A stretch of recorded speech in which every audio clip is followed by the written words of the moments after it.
In North Canton, Ohio, 5-year-old Ashley Zhao peacefully fell asleep in the back room of a restaurant owned by her parents. While her father briefly stepped out and her mother served customers, the girl vanished.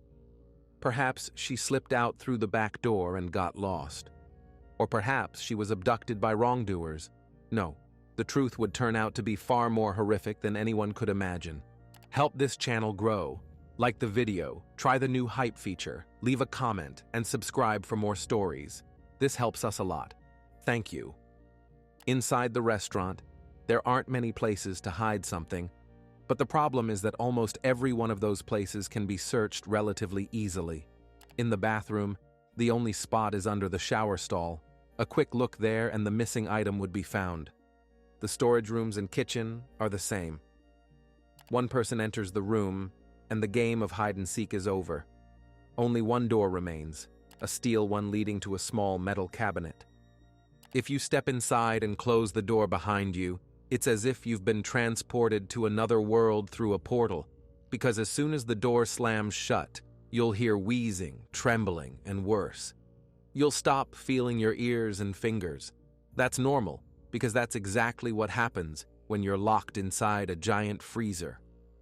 Naturally, this was one of the first places the police checked in their search for the missing girl. What if she accidentally wandered into the freezer and somehow got locked inside? They rummaged through baskets, bags of cheese and meat, but found nothing. The police aren't all seeing. They looked everywhere, on shelves, in drawers, even under the shower stall and inside the freezer, but the girl was nowhere to be found. This is the case of missing 5-year-old Ashley Zhao. On the roof of a small 4.5-meter tall building, 2 roofers were working. They climbed up at 10 a.m. to finish their tasks before the midday sun. One of the men walked to the edge of the roof and watched the parking lot. He was waiting for his partner to finish his part of the job. Suddenly, his attention was drawn to an SUV pulling up. There was nothing unusual about it. The roofer saw a man get out of the vehicle. Then a woman emerged from the passenger seat. They silently opened the back door and lifted a little girl, about 5 or 6 years old, out of a car seat. Her face wasn't visible because it was covered by the hood of a purple coat, as it was winter outside. The roofer watched as the parents carried the girl into the nearby restaurant and then forgot about what he saw until the police began questioning him. By the time the worker saw the 3, the man, the woman, and the little girl, one of them was already dead. On Monday, January 9th, 2017, a man dialed 911. Trying to stay composed, he told the operator that he couldn't find his daughter, who had just turned 5. When asked when the girl was last seen, the man replied that it was around 4 or 5 p.m. It was now 9 p.m., and the child was wearing a purple winter coat and gray leggings. The man then explained that he and his wife owned a small restaurant. In the back room, there was a small mattress where one of their 2 daughters sometimes slept while the parents worked. The couple had 2 girls, aged 5 and 6. The younger one was currently missing. The little girl had come to the restaurant with her father and mother. At first, she played in the back room and then fell asleep. While the mother cleaned the kitchen, the father drove to school to pick up the older daughter after a lesson. Then they busied themselves with tasks while the younger daughter slept. Dinner time arrived and the restaurant filled with customers. The husband and wife worked alone, with no other employees, so they were very busy preparing food and cleaning for a while. Only when the rush of customers subsided did the father go to check on his daughter. Opening the door, the parents saw that the child was gone. There were no security cameras in the restaurant, so they couldn't check if the girl had gone outside or if someone had entered the back room. Despite the fact that the caller's young daughter was missing, his voice sounded calm. Apparently, the father managed to push his emotions aside and focus on the search, because excessive worry and hysteria wouldn't help find the little girl. Considering it was winter and cold outside, it was akin to being locked in a freezer. Let's not forget that a 5-year-old child had been missing for several hours in the freezing air. Many health inspectors avoid dining at restaurants. For them, it's much safer to cook at home than to visit a food establishment outside of work. This is because they've seen too many dirty cafes and restaurants that seem perfectly decent to the average customer. When a health inspector comes for an inspection, the eyes of the manager or owner speak louder than words. Usually, they try to delay the inspector in the dining area, while other employees attempt to conceal potential violations. Health inspectors are people doing good, honest work for the guests. But for restaurant owners, they are enemy number one. What they find in the kitchen, cafe, or refrigerators is something many can't even imagine. For example, one health inspector wrote online that in a well-known busy restaurant, there was a bucket under the cutting table where cooks urinated instead of going to the bathroom. Another wrote that a cook flipped a steak and there was a roasted cockroach on the other side. Customers themselves saw pre-cooked soup sitting on the dirty floor in 5-gallon buckets. Former employees of food establishments recounted how, before inspections, cooks would remove all expired food from the refrigerator, load it into their cars parked near the dumpster, and then bring it back.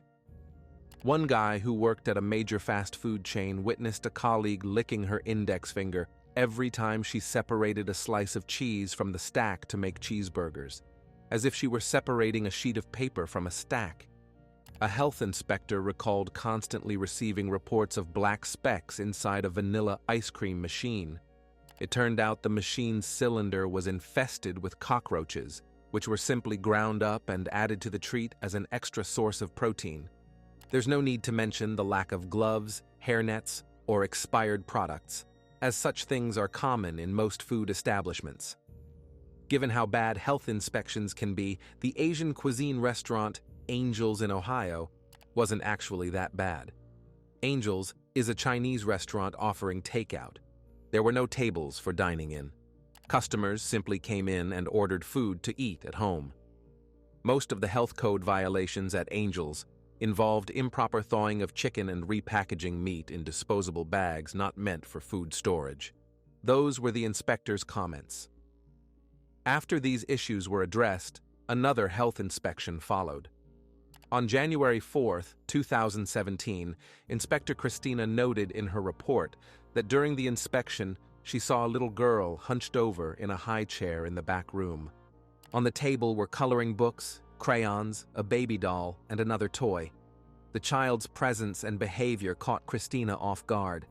She asked the girl how old she was but got no response. The girl was very quiet and sat staring at the floor. She looked like a little ghost. The inspector found it strange to see a child in the restaurant, but the father reassured her, saying his daughter just didn't go to daycare that day. Nevertheless, a nagging sense of unease troubled Christina for days. She kept recalling the small, hunched figure of the child, who seemed to be hiding in the back room. The inspector spent about an hour and a half in the establishment, and the girl's posture barely changed. It all seemed strange. A few days later, 5-year-old Ashley Zhao went missing. The Zhao family, who owned the Chinese restaurant Angel's in Jackson Township, Ohio, consisted of 4 people: the father, Liang Zhao, and the mother, Mingmin Chen. They were raising 2 daughters. The older one, 6-year-old Jojo, everyone called her that, though it was a nickname, attended elementary school. The younger one, 5-year-old Ashley, spent a lot of time in the restaurant's back room. As mentioned, the restaurant had only 2 employees, the owners themselves. The menu featured 300 dishes, so it's easy to imagine how much effort the couple had to put in to keep the business profitable. A former delivery driver said that Mingmin and Liang were good people. However, he always felt that the head of the family dreamed of having a son. The man mentioned it more than once in conversation. Some customers, learning that the entire restaurant was run by just 2 people, were surprised. They had to manage order pickups, cook food, wash dishes, and clean the kitchen and dining area. It was too much for 2 people. It was simply insane. Neighbors who knew the Zhao family personally spoke highly of them, saying they were always very polite, if a bit reserved. The family seemed very private, but both girls appeared to be daddy's girls. However, now Ashley was missing, and the only lead the police had was that she might have gone outside and gotten lost. The restaurant's back exit led to a rear parking lot, with a dense wooded area nearby. This was a suburban part of Ohio. Ashley was 5 years old and could have wandered off anywhere. Or she could have been kidnapped. The police first checked whether any suspicious individuals had entered the restaurant. Liang said he noticed 2 guys who came to the restaurant twice, months apart. He remembered them because they asked strange questions. It even seemed to him that the strangers were trying to figure out which restaurant in the area would be best to rob. They asked how many customers came during the week, when the restaurant closed, and so on. Then the odd visitors likely realized there wasn't much to steal and moved on. But perhaps Liang was mistaken. Maybe they weren't there to rob. Maybe they were looking for something else. Soon, in the woods behind the restaurant, the police found their first clue: a pair of black shoes, too large to belong to Ashley. Most likely, they were men's shoes. Over 100 police officers searched the dense forest behind the restaurant all night. Volunteers from the local community assisted them. Other officers during the search spoke with regular restaurant customers who gathered that evening in the lot outside the establishment, praying for Ashley's safe return. One woman recalled every time she came to pick up food. The girl was always standing behind the counter, talking to her. The customer called Ashley a sweet creature and, with tears in her eyes, begged the police to find her soon. After all, there's no greater sorrow for parents than losing their own child. Everyone hoped the child would be found. But there was at least one person praying that Ashley would never be found. There are many ways to tell when someone is lying. Often, it's noticeable through unique nonverbal communication habits. When a person lies, their gestures and facial expressions suddenly change. Fleeting emotions appear that the liar can't hide in time. Share good news from your life with someone. If, before congratulating you and smiling, a grimace or smirk flashes across their face for a split second, know that they might not be genuinely happy for you. Obviously, when adults lie, contradictions arise. But can a child lie? Sometimes children make up stories when testing boundaries or learning to communicate, but in most cases, an adult can immediately tell when a child is lying because children don't yet know how to conceal their deception.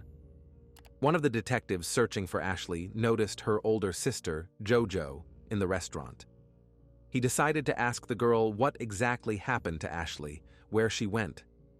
JoJo looked around and, making sure no one could hear, whispered that her mom and dad forbade her from talking about what happened. The detective, from the other side of the restaurant, closely observed Mingmin and Liang and noticed something suspicious. Ashley's father was very nervous and gestured a lot while talking to other officers. That's natural, as his 5-year-old daughter was missing. But Mingmin's reaction, the mother of the child, was a bit strange. The woman seemed to have shut off all her emotions and barely spoke.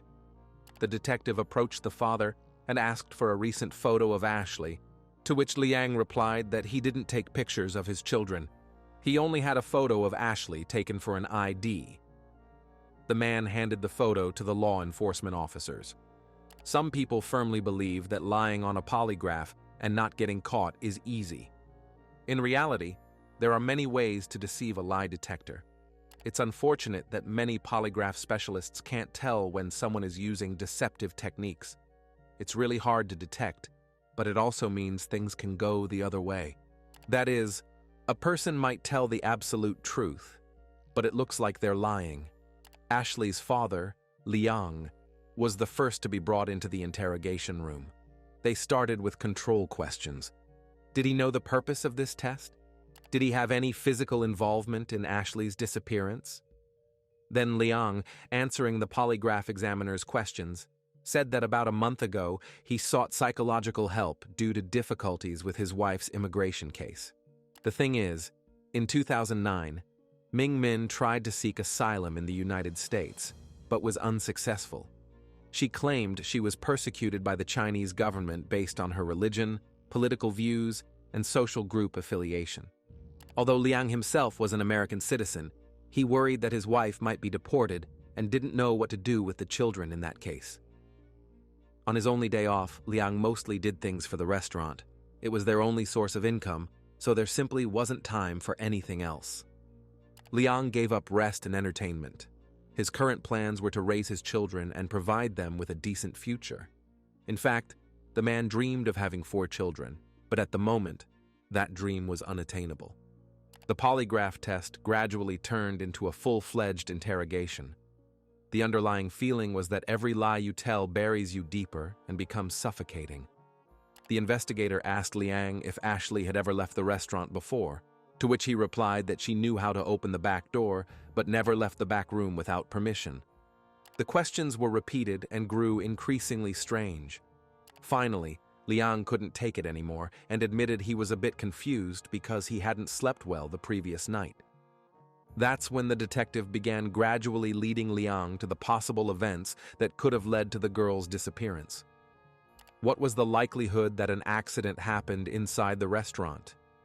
Perhaps Ashley got burned by grease or something else and fell unconscious the next moment. The parents, afraid the police wouldn't believe them, hid the body. This was essentially an accusation of an unintentional crime. Unfortunately, such things happen too. The police had to consider all possibilities. The detective persistently pressed the child's father, urging him to tell the truth because too many people, helicopters, and canine units had been deployed to search for Ashley. But if Liang knew what really happened to his daughter, he needed to say it now. Liang stubbornly remained silent, pretending he didn't understand what was being asked. When the investigator suggested another possibility, that the parents sold the girl, the father immediately insisted it was impossible and then demanded the interrogation stop. Liang complained that, due to lack of sleep, he could barely keep his eyes open and practically begged the officer to let him go back to his wife and child. He outright said he was afraid of the test results. When the officer asked him to tell what happened to the girl, Liang admitted he was afraid for his wife. He started worrying that their whole family would fall apart, but didn't say anything specific. However, persistent persuasion and pressure took their toll. The man finally gave in. Liang said it was an accident and they didn't mean for it to happen. But now he'd go to prison because he hid the body. No more specific information could be obtained. The police combed the woods trying to find Ashley and checked the area around the restaurant. Now they opened the front door of Angel's again and began a search. It wasn't the first time they had searched the entire restaurant, but now they knew for sure they were looking in the right direction. The detectives methodically searched the entire premises, this time with much more patience. They went through the kitchen, the freezer, the dirty storage room, and the tiny closet where the mattress was. Empty. Suddenly, one of the officers noticed a ladder leaning against the wall near the freezer, and he immediately wondered, what was it doing there? The thing is, the police had been suspicious of this couple from the start. After searching the woods as much as possible, they decided to focus on the restaurant. One of the officers placed the ladder against the freezer and discovered something like a loft space. He removed one of the tiles and shone a flashlight into the small area. He saw photo albums with Mingmin and Liang's wedding pictures. The officer pulled out the albums and noticed several plastic bags behind them that emitted a foul smell. The detective carefully pulled out the bags and gently unwrapped them. Inside was dried fish skin. The officer was about to put everything back and climb down when he noticed a rectangular object tucked deep into the crevice of the upper storage space. It was a plastic container, the kind restaurants typically use to clear dirty dishes from tables. Not expecting to find anything suspicious, the officer still hooked the corner of the container and slowly pulled it toward himself. The container was quite heavy because it was filled with salt. Maybe the restaurant owners stored the salt up there to save space. But why so much salt? The detective didn't give up and began carefully sifting through the top layer of salt in the container. Soon, he found a black plastic bag inside containing Ashley Zhao curled up in a fetal position. All news outlets immediately published the shocking news. The body of missing 5-year-old Ashley was found in her parents' restaurant. Fans of Chinese cuisine were stunned, especially those who had ordered food from angels that day. This meant that for 9 hours, while the restaurant operated at full capacity, serving customers and preparing food, the deceased daughter of the owners was hidden in the back room, stashed in a space above the freezer. To determine what caused the girl's death, the coroner had to remove all the salt covering Ashley's body, all those tiny white grains. The expert concluded that the cause of death was blunt trauma to the head and torso. Many officers didn't like the parents of the missing child from the start. Their reaction differed from most people whose children go missing. The mother didn't shed a single tear. She seemed barely concerned that her 5-year-old daughter was gone, while the father's mood kept changing. Mingmin and Liang had been trying for months to teach Ashley to call them mom and dad, but the girl stubbornly refused. Every time she saw Mingmin and Liang get angry about it, she would start crying and act erratically. Mingmin explained to the officers that Ashley was raised by her husband's parents and her paternal grandparents, and from early childhood, the girl considered them her mom and dad. It was hard to explain to a child not yet 4 years old why she had lived with her grandparents almost since birth. The next day, Tuesday, Mingmin and Liang sat in separate interrogation rooms at the police station. By then, Ashley's body had already been found, but the parents weren't told.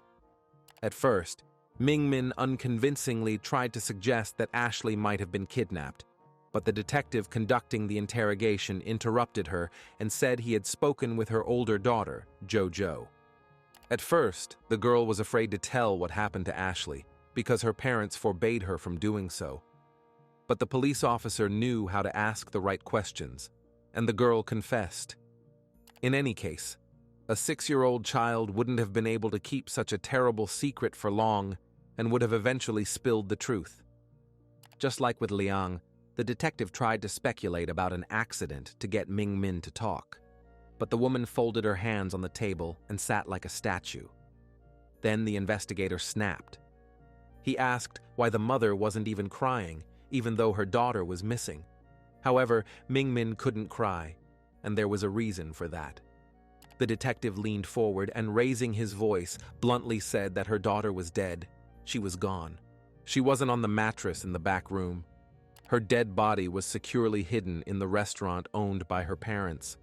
And now they could sit and play games all night, but he wasn't going to do that.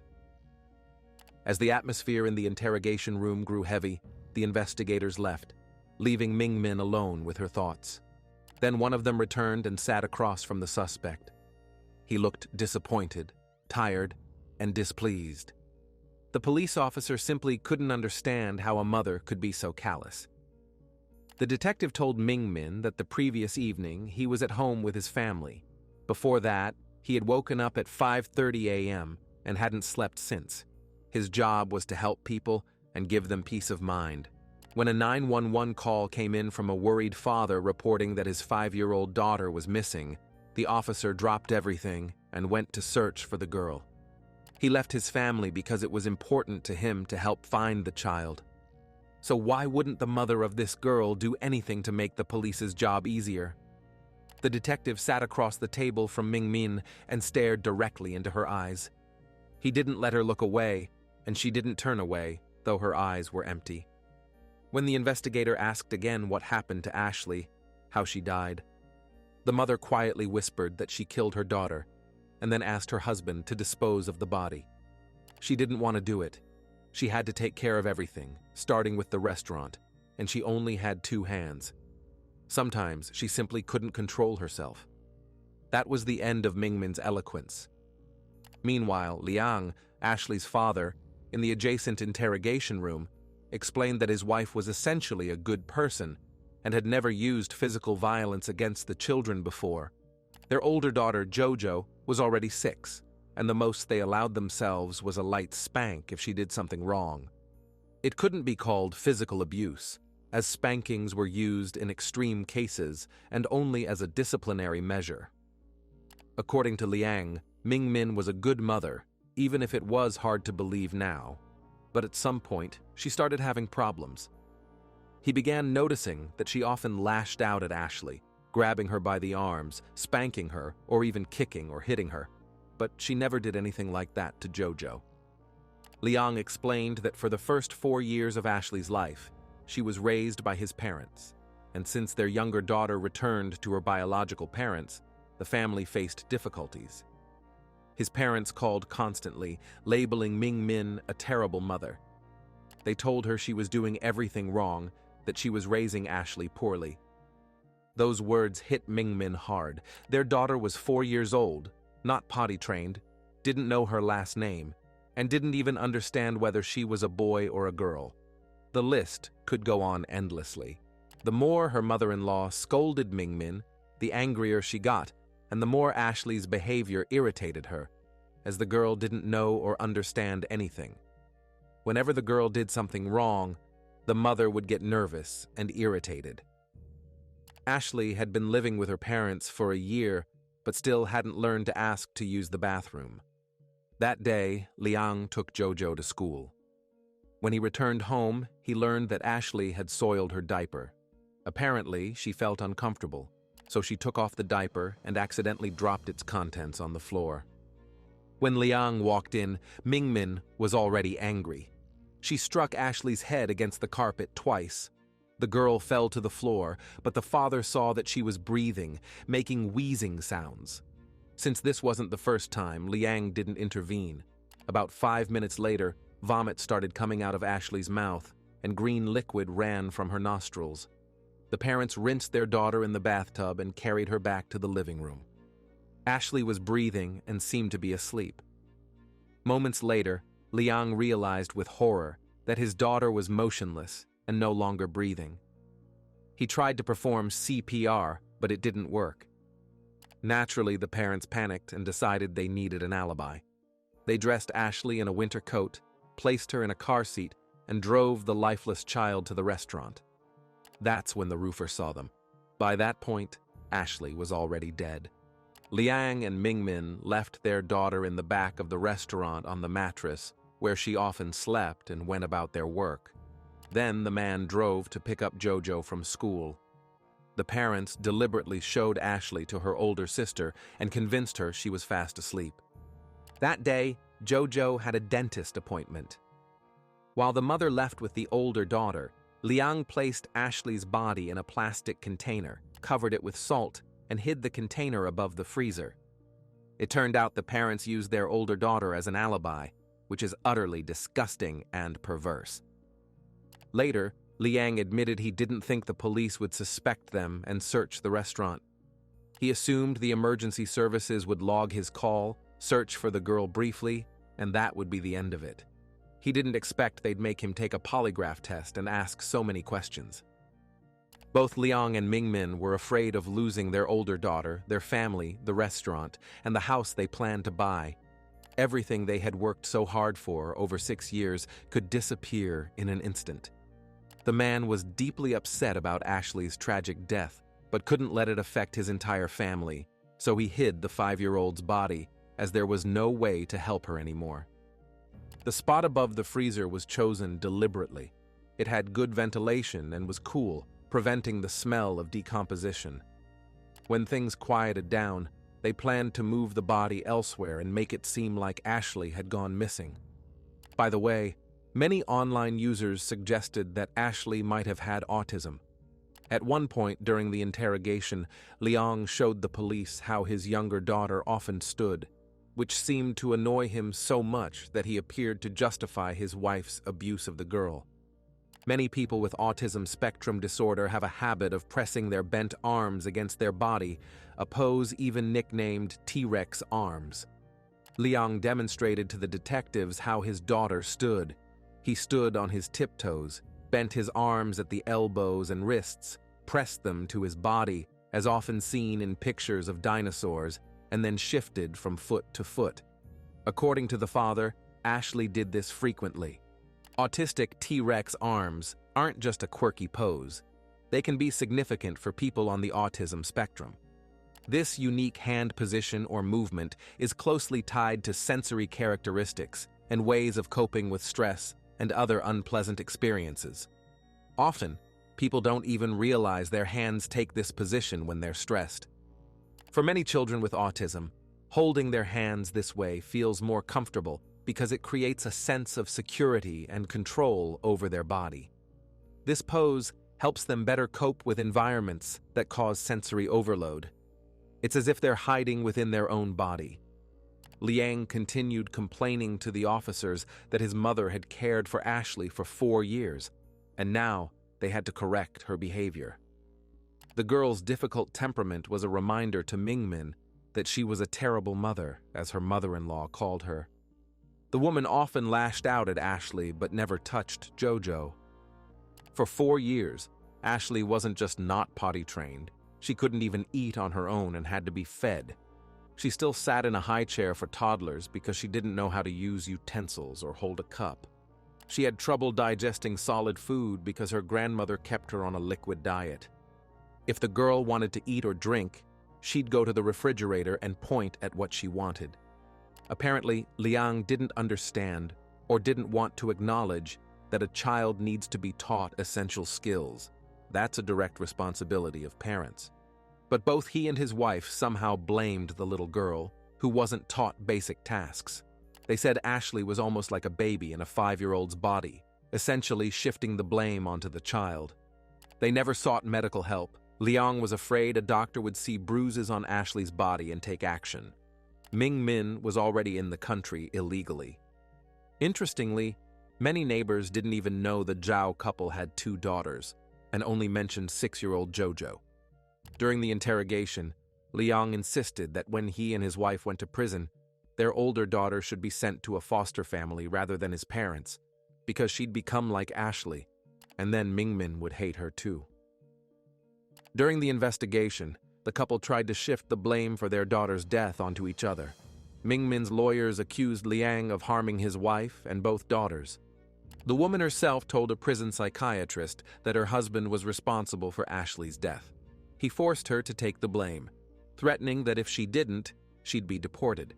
Jojo would be sent to a foster family, and Liang would go to prison. On October 12, 2017, the trial took place.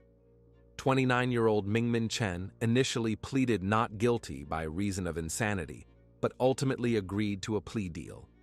Under this deal, she was sentenced to just 22 years in prison. Immediately after serving her sentence, the woman will be deported back to China. Meanwhile, Liang Zhao is serving a 12-year sentence for complicity in the crime.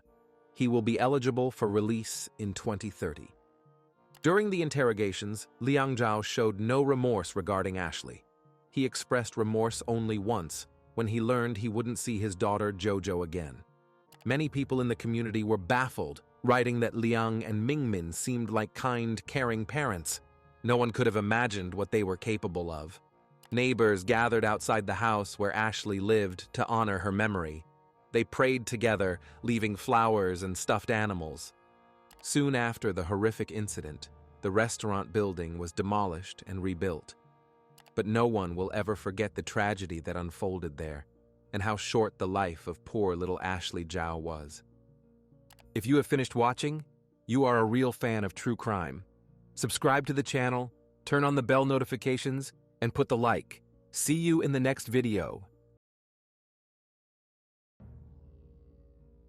It was an ordinary fall in a small farming town in Illinois. A family of 6 was getting ready for bed. The parents were finishing their household chores, while the children couldn't settle down in their bedrooms. Nothing unusual, except that they would never see the sunrise again. This case became known as the Bison Bloodbath. Help this channel grow. Like the video, try the new hype feature, leave a comment, and subscribe for more stories. This helps us a lot. Thank you. The first city in Illinois that comes to mind is, of course, Chicago. It's a big city. Noise, hustle, bright signs, busy streets, people rushing to work, and tourists. But few have heard of Bison, a small town about 320 kilometers from Chicago in the central part of the state. Bison's population is only about 200 people, a stark contrast to the over 2 million living in Chicago. Bison is rural, surrounded by fields and rolling hills. Life here moves at its own leisurely pace. The residents of this town are friendly and welcoming, with a strong sense of community. Neighbors know each other. In Beeson, great attention is paid to raising children in a healthy and caring environment. People here tend to be more conservative, which is reflected in the town's politics, religious beliefs, and social norms. Small towns are thought to be immune to the upheavals and chaos that grip the rest of the country. It feels as though death and destruction wouldn't dare taint the white picket fences on the quaint main streets. People in small towns often feel a sense of safety, hoping that the fewer people there are, the less likely it is that a villain is among them. Unfortunately, the reality is that even in the smallest communities where everyone knows each other, incredible danger can lurk. That's exactly what happened in this story. In the late 1990s, two people lived in Beeson, Raymond Rick G. and Ruth Ann Constant. Rick was known for his hard work and determination. Initially, he worked at his stepfather's construction company in Lincoln, a town about 15 minutes' drive from Beeson. That's where Rick's parents lived, his stepfather, William Collar, whom everyone called Fat Man, and his mother, Judy. Rick's biological father died in Vietnam when the boy was just 5 years old. Rick worked tirelessly to save money for a future for himself and his daughter, Nicole. The man's dedication and perseverance finally paid off. He was able to buy property on the outskirts of Beeson and start his own construction company, G Construction. Rick's home was a ranch-style house with a detached two-car garage, a swimming pool, and a large amount of farmland where, among other things, he kept chickens. To pay off the mortgage, he decided to rent out a room to a woman named Ruth Ann Constant and her two young children, 3-year-old Justina and 1-year-old Dylan. Ruth became Rick's tenant, but it wasn't long before a mutual attraction developed between them. Ruth was very outgoing, cheerful, and loved children. Generous and kind-hearted, Rick was devoted to his family and always helped others. They were a perfect couple. In 1997, they got married. Rick was 34, Ruth was 27, Rick's daughter Nicole was 15, Justina was 4, and Dylan was 2. Soon after, the couple had a son together, Austin. While Rick worked to support his growing family, Ruth stayed home and took care of all the children. A year later, they had another daughter, Jessica Lynn, and they were overjoyed. However, their joy quickly turned to sorrow because little Jessica was born with a severe neurological condition that left her confined to a wheelchair. Unfortunately, there was no place in Beeson where Jessica could receive the help she needed, and ultimately, the parents had to make the very difficult decision to place her in a medical facility in another city under temporary state custody. Rick and Ruth did everything they could to cope with the emotional pain of being separated from their daughter.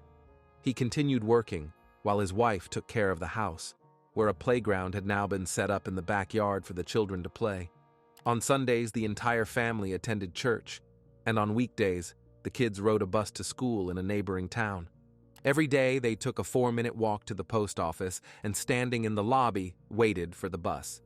The postmaster, who had held the position since 1999, watched the G children grow up.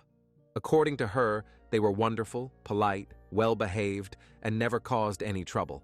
At first, only Rick's daughter, Nicole, would show up, followed later by Ruth's older children, Justina and Dylan.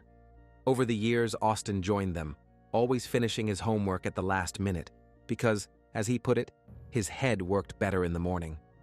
Of all the children, Ruth's son Dylan was the most problematic. From kindergarten through his school years, teachers complained about him and constantly wrote up disciplinary reports. The thing was, the boy had so much energy that he didn't know what to do with it.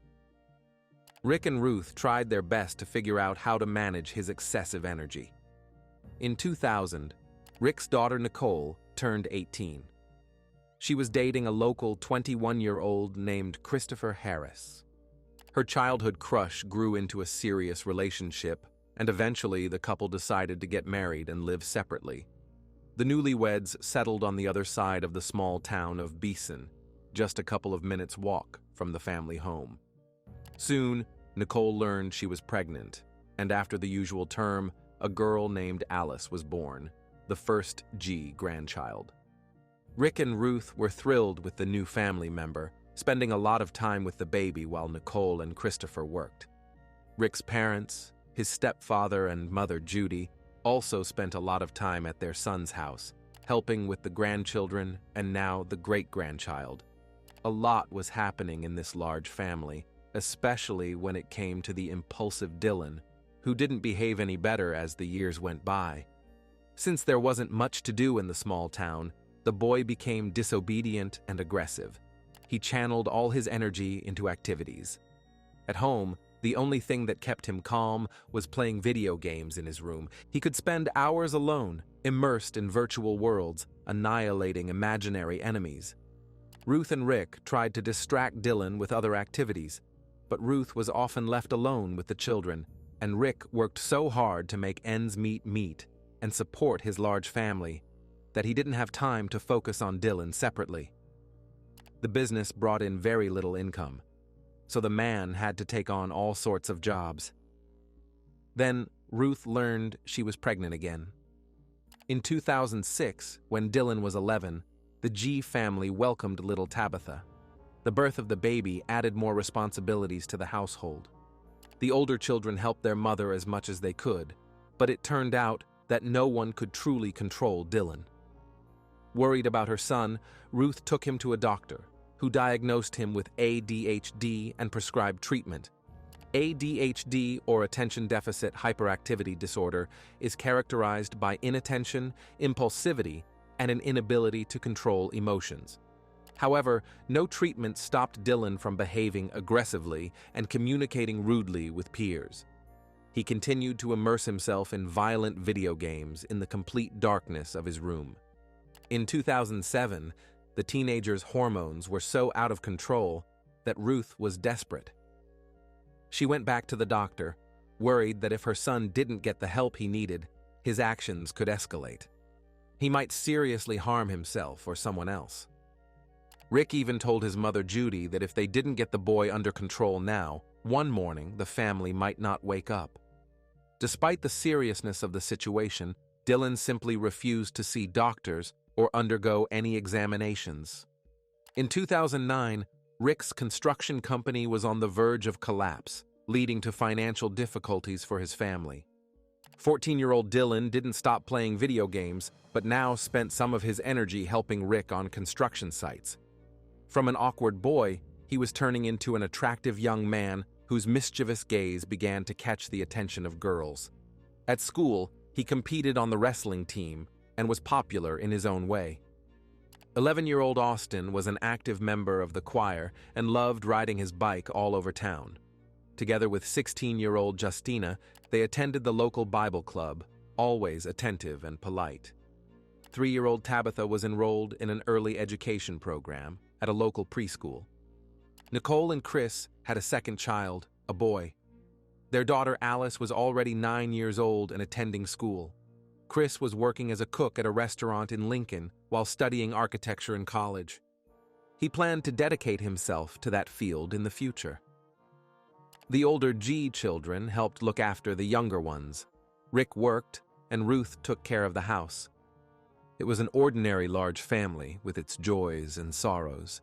They lived a simple life, arguing and making up, getting along with neighbors.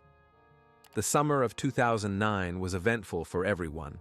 But then, the crisp fall air replaced the hot and humid weather.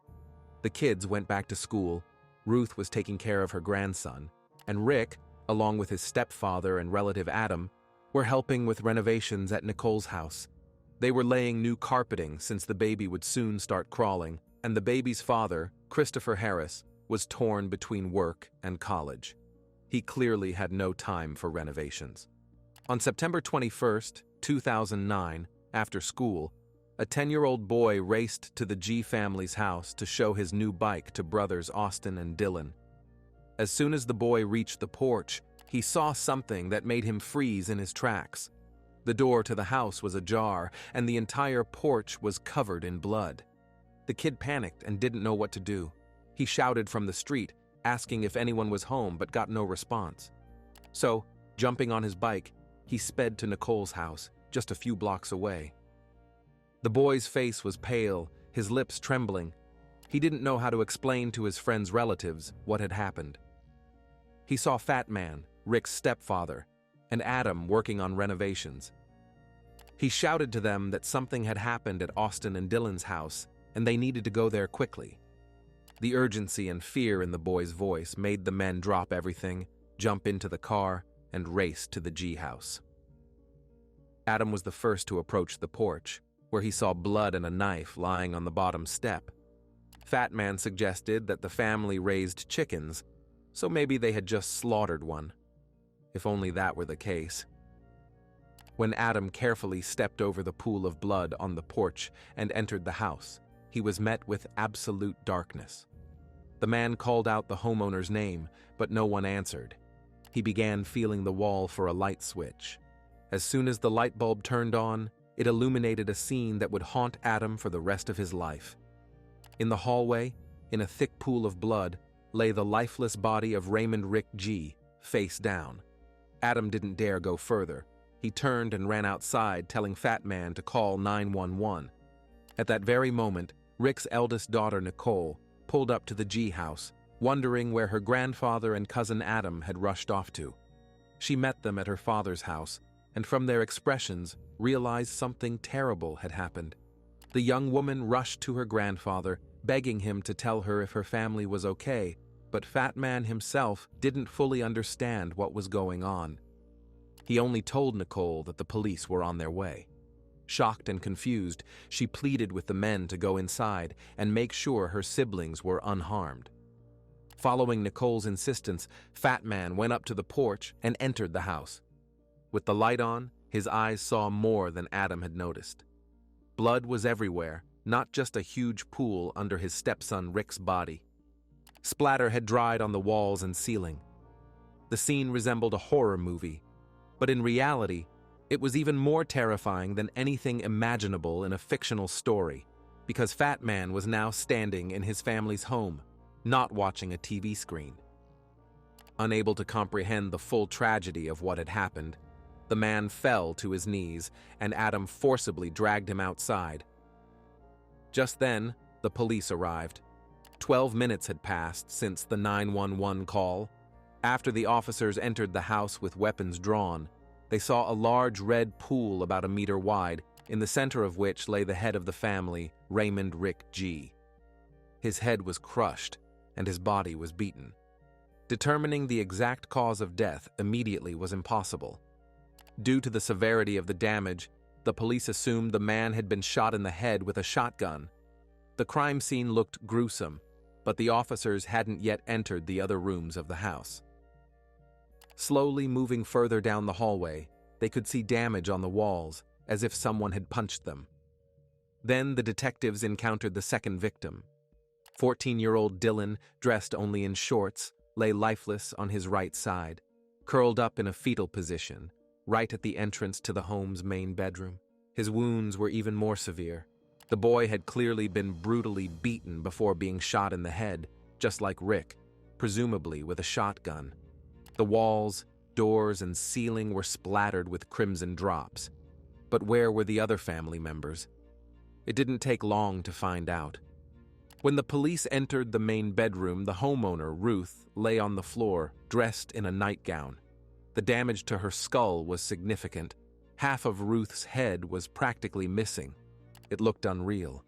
Each subsequent victim presented an even worse scene than the last. The officers moved on. They looked into the bathroom adjacent to this room and found 11-year-old Austin. The boy, in just his underwear, lay face down. It was clear that the occupants of the house hadn't expected to encounter such evil. They were caught off guard as they prepared for bed the previous evening. A bedroom is a safe place, but for the G family, it became a place of execution. The police tried to check the entire house to ensure the perpetrator wasn't hiding somewhere inside.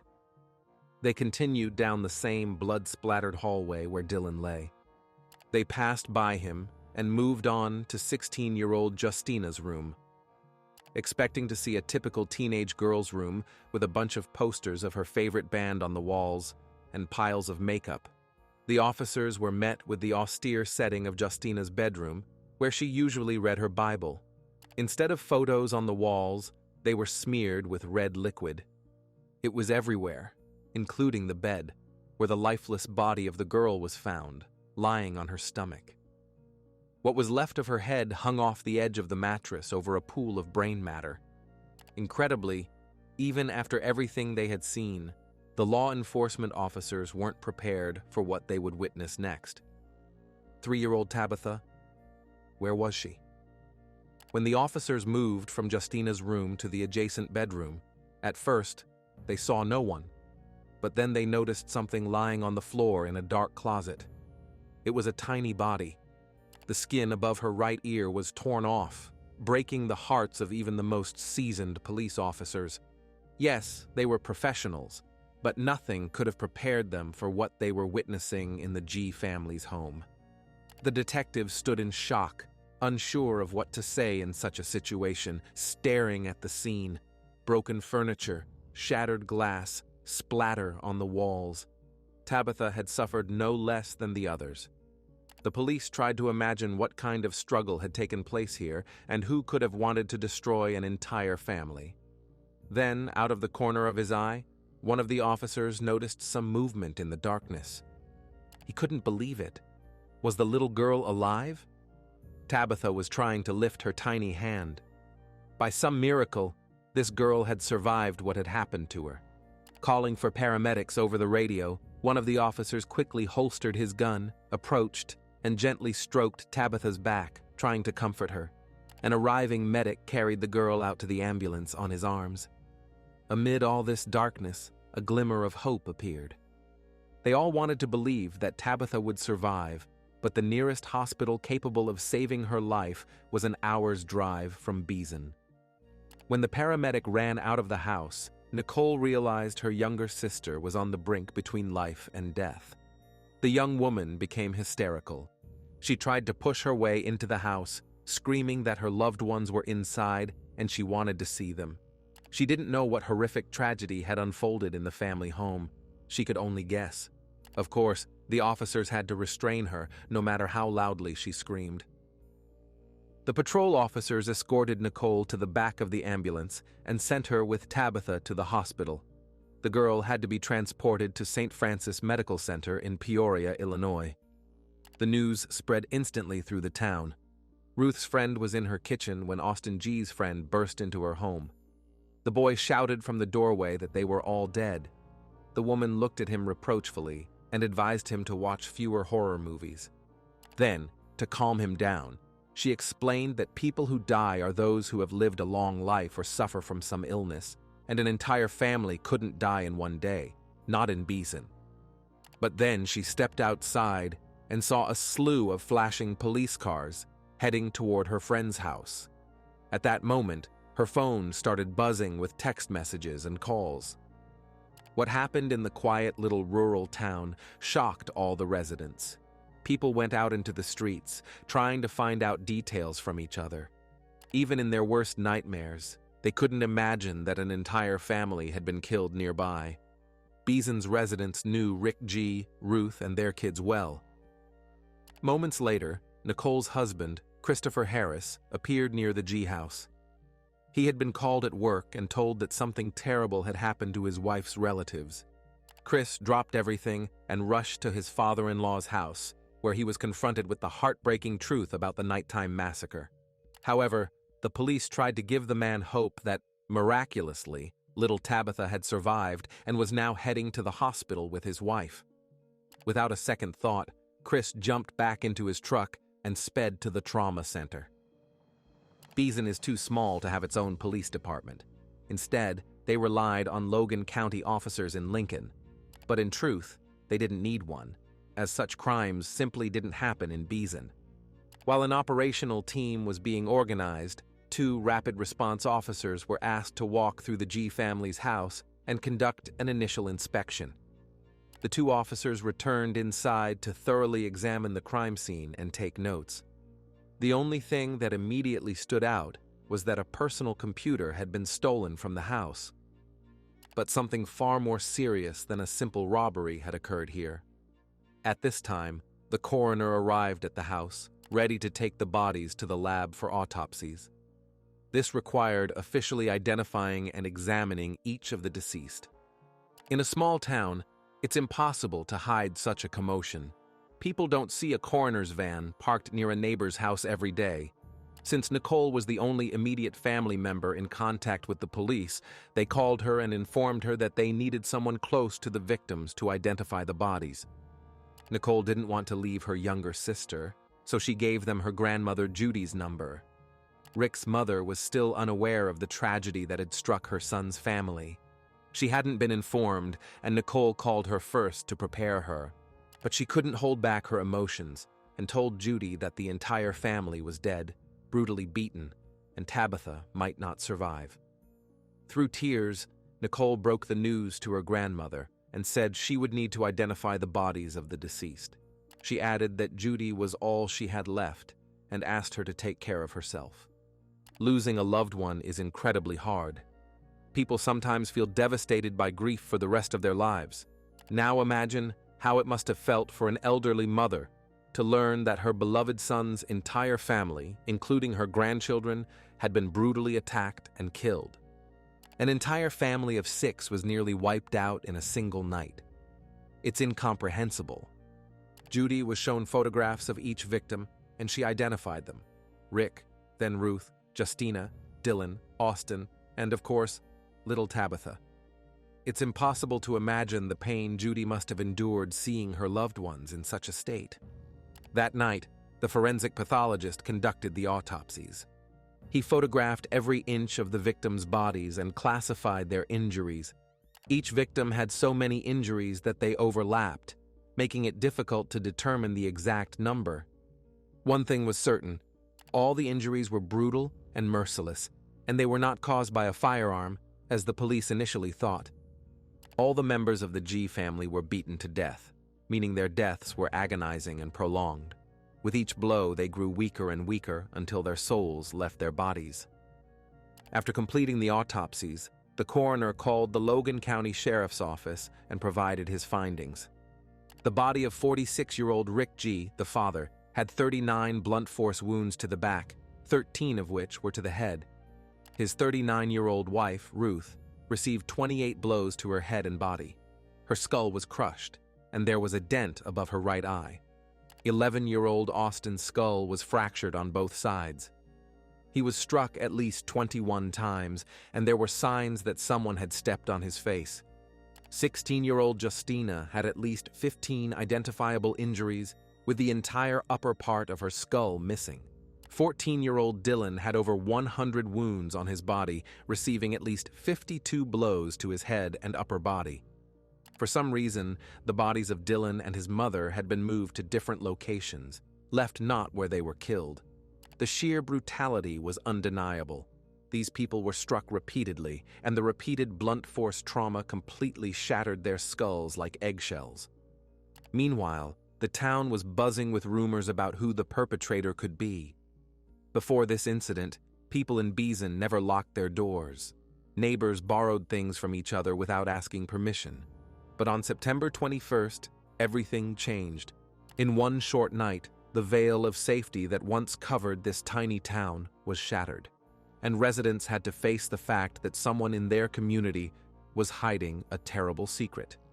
People began locking their homes at night and tried not to go outside after dark, likely starting to look at their neighbors differently, wondering what secrets they might be hiding. Friends and loved ones of the family couldn't understand why, or more importantly, who did this.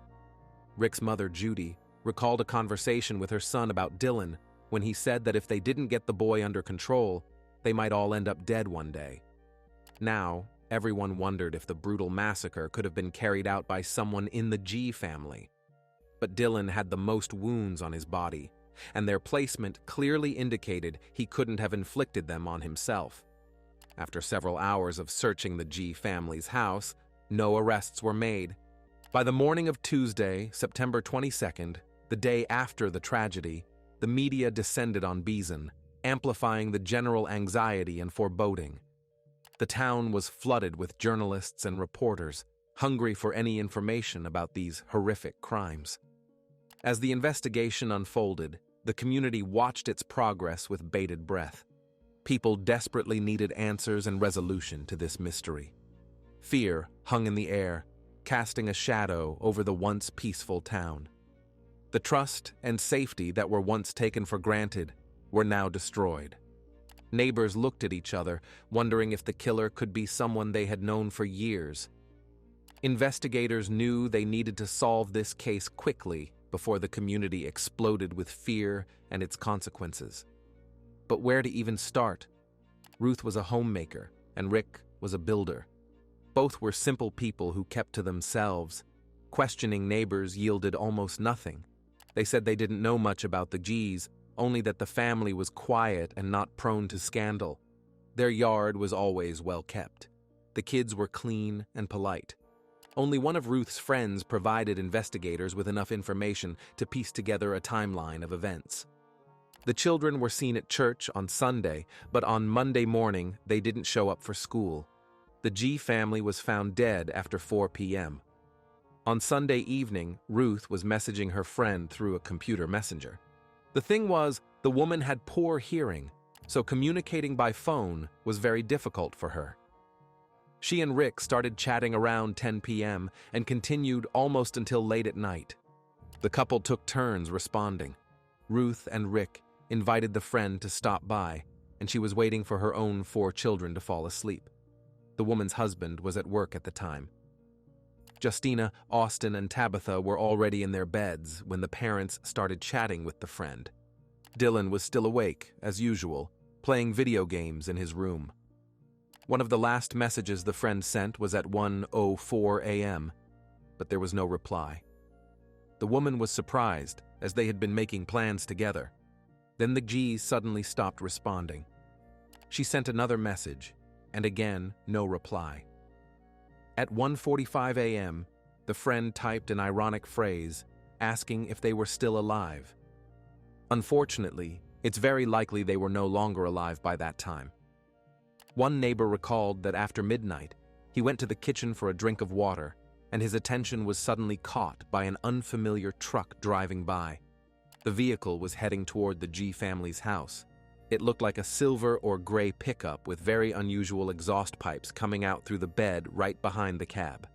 It was late, and the truck was unfamiliar, so the neighbor remembered it.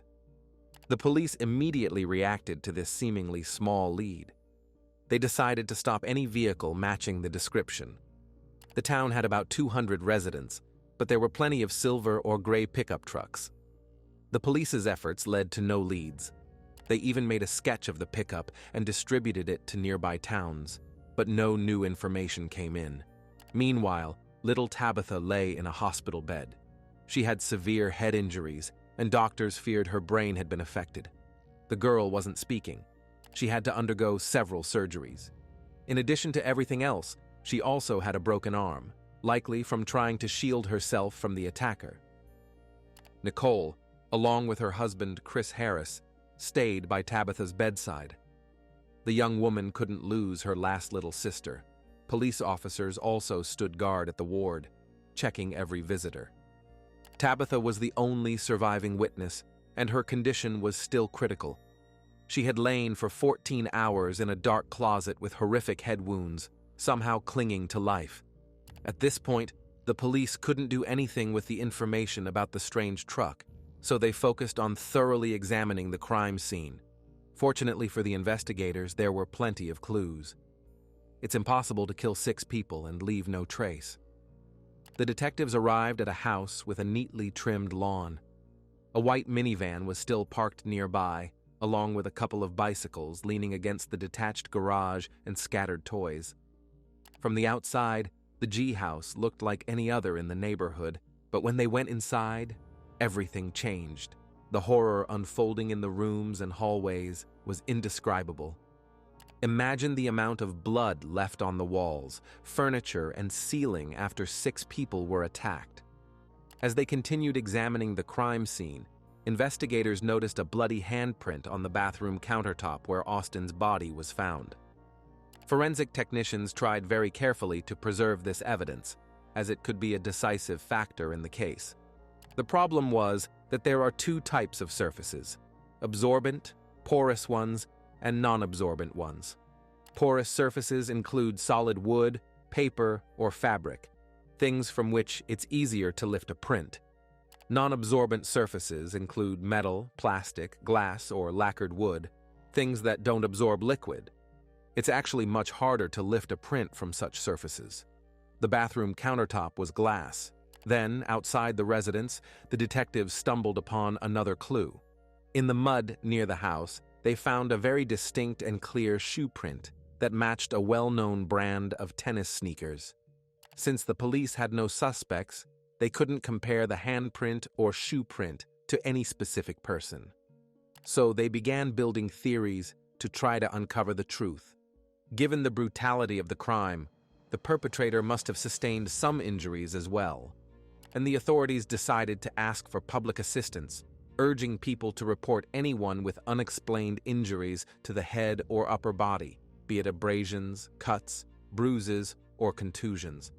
The thing was, all the victims' bodies were found inside the house, but there was also a lot of blood outside. It's possible it was the perpetrator's blood. The police didn't stop there. They thoroughly checked every hospital within a 300-kilometer radius, considering that the perpetrator might have sought medical help. However, their efforts were unsuccessful. As the investigation continued, Nicole was left alone with her grief, which was shattering her world. This young woman had to pick up the pieces of the happy family she had lost in a single night. She was the only family member left unharmed, only because she didn't live in that house. But she knew her relatives better than anyone and might have some information. As soon as Tabitha's condition finally stabilized after surgery, the detectives decided to question Nicole. This is standard procedure for anyone close to the victims. Although the woman had an alibi for the night of the crime, she had to pull herself together and recall anything that could help the investigation. It was hard for Nicole to compose herself. She clung to Chris, sobbing and not wanting to say anything, but she knew she had to provide as much information as possible to achieve justice for her murdered family. The woman gathered her strength and told them everything about what her family was like, about their friends and those close to them, but she couldn't single out anyone who would want to harm her relatives. Nicole had recently earned an associate's degree from Lincoln College and was the mother of an 8-month-old son and a 9-year-old daughter.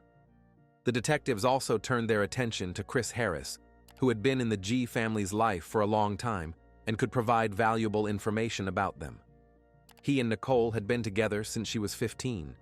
After reaching adulthood, they got married, but as it turned out, not everything was rosy in their marriage.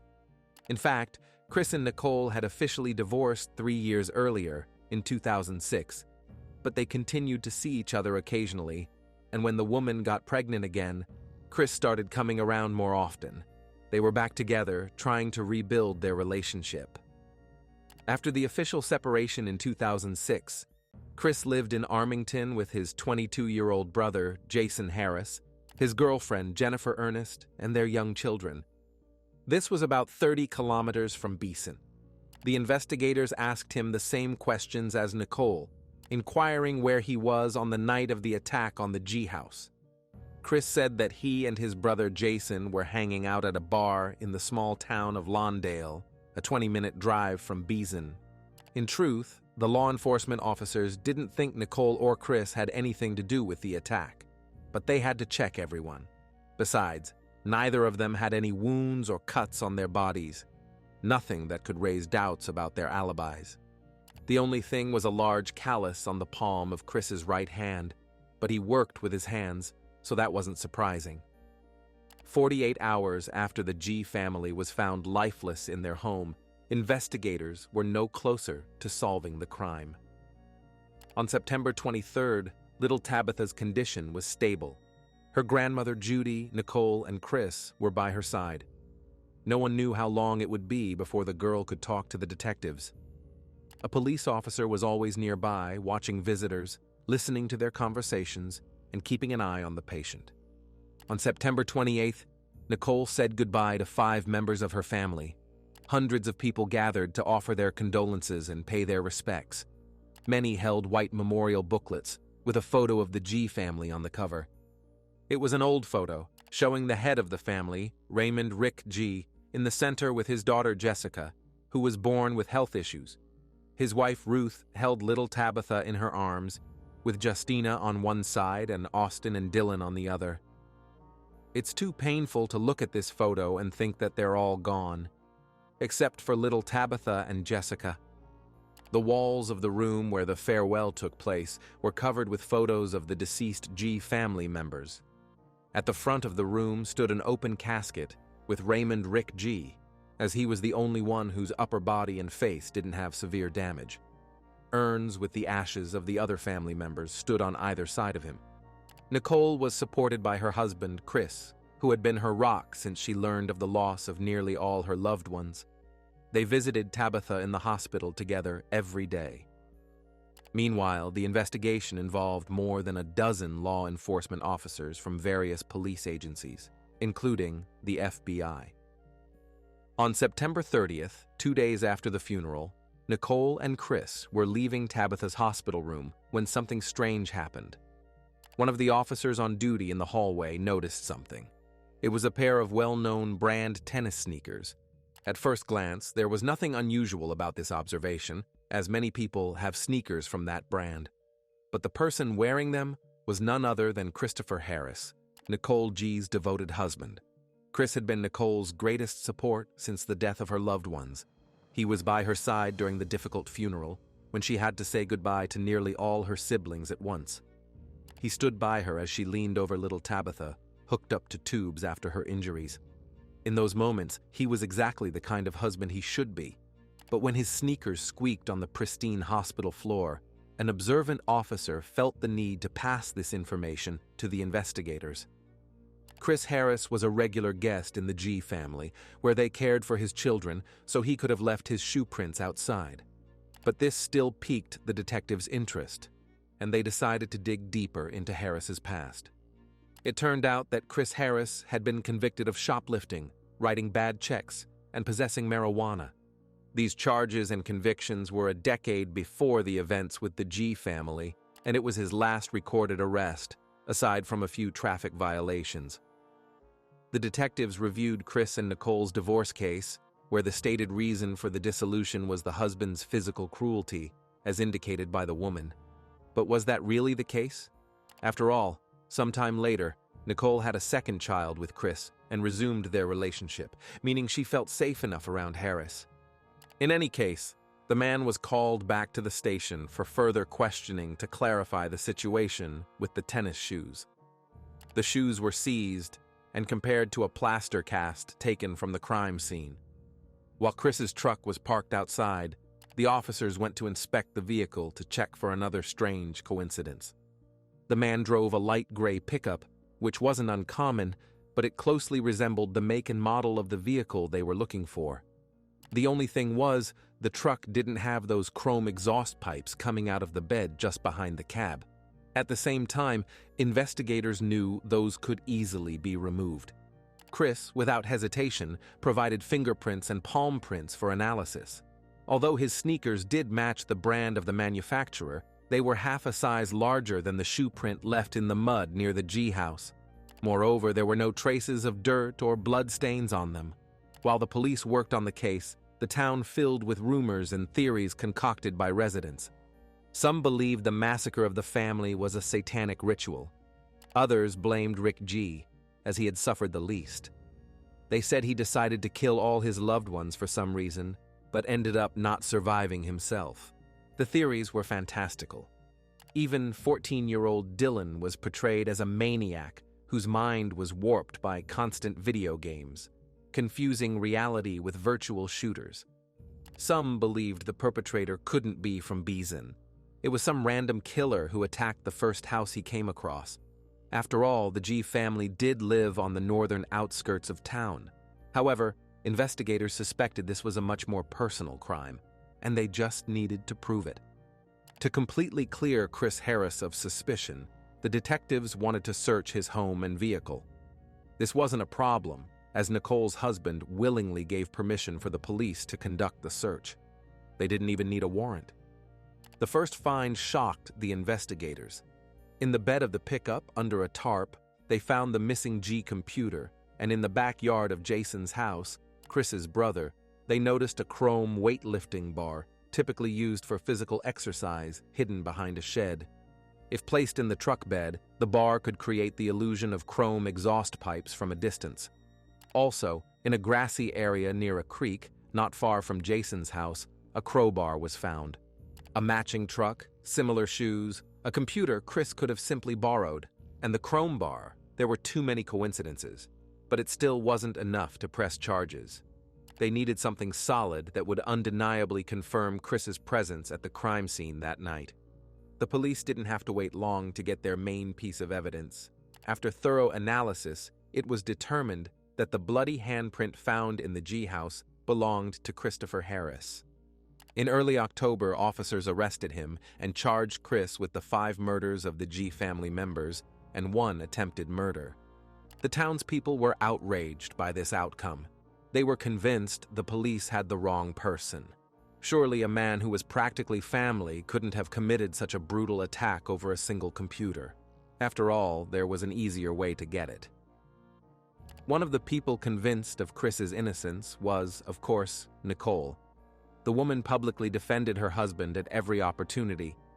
She posted on social media that her children had not only lost 5 very close family members, but their father had been framed and taken away.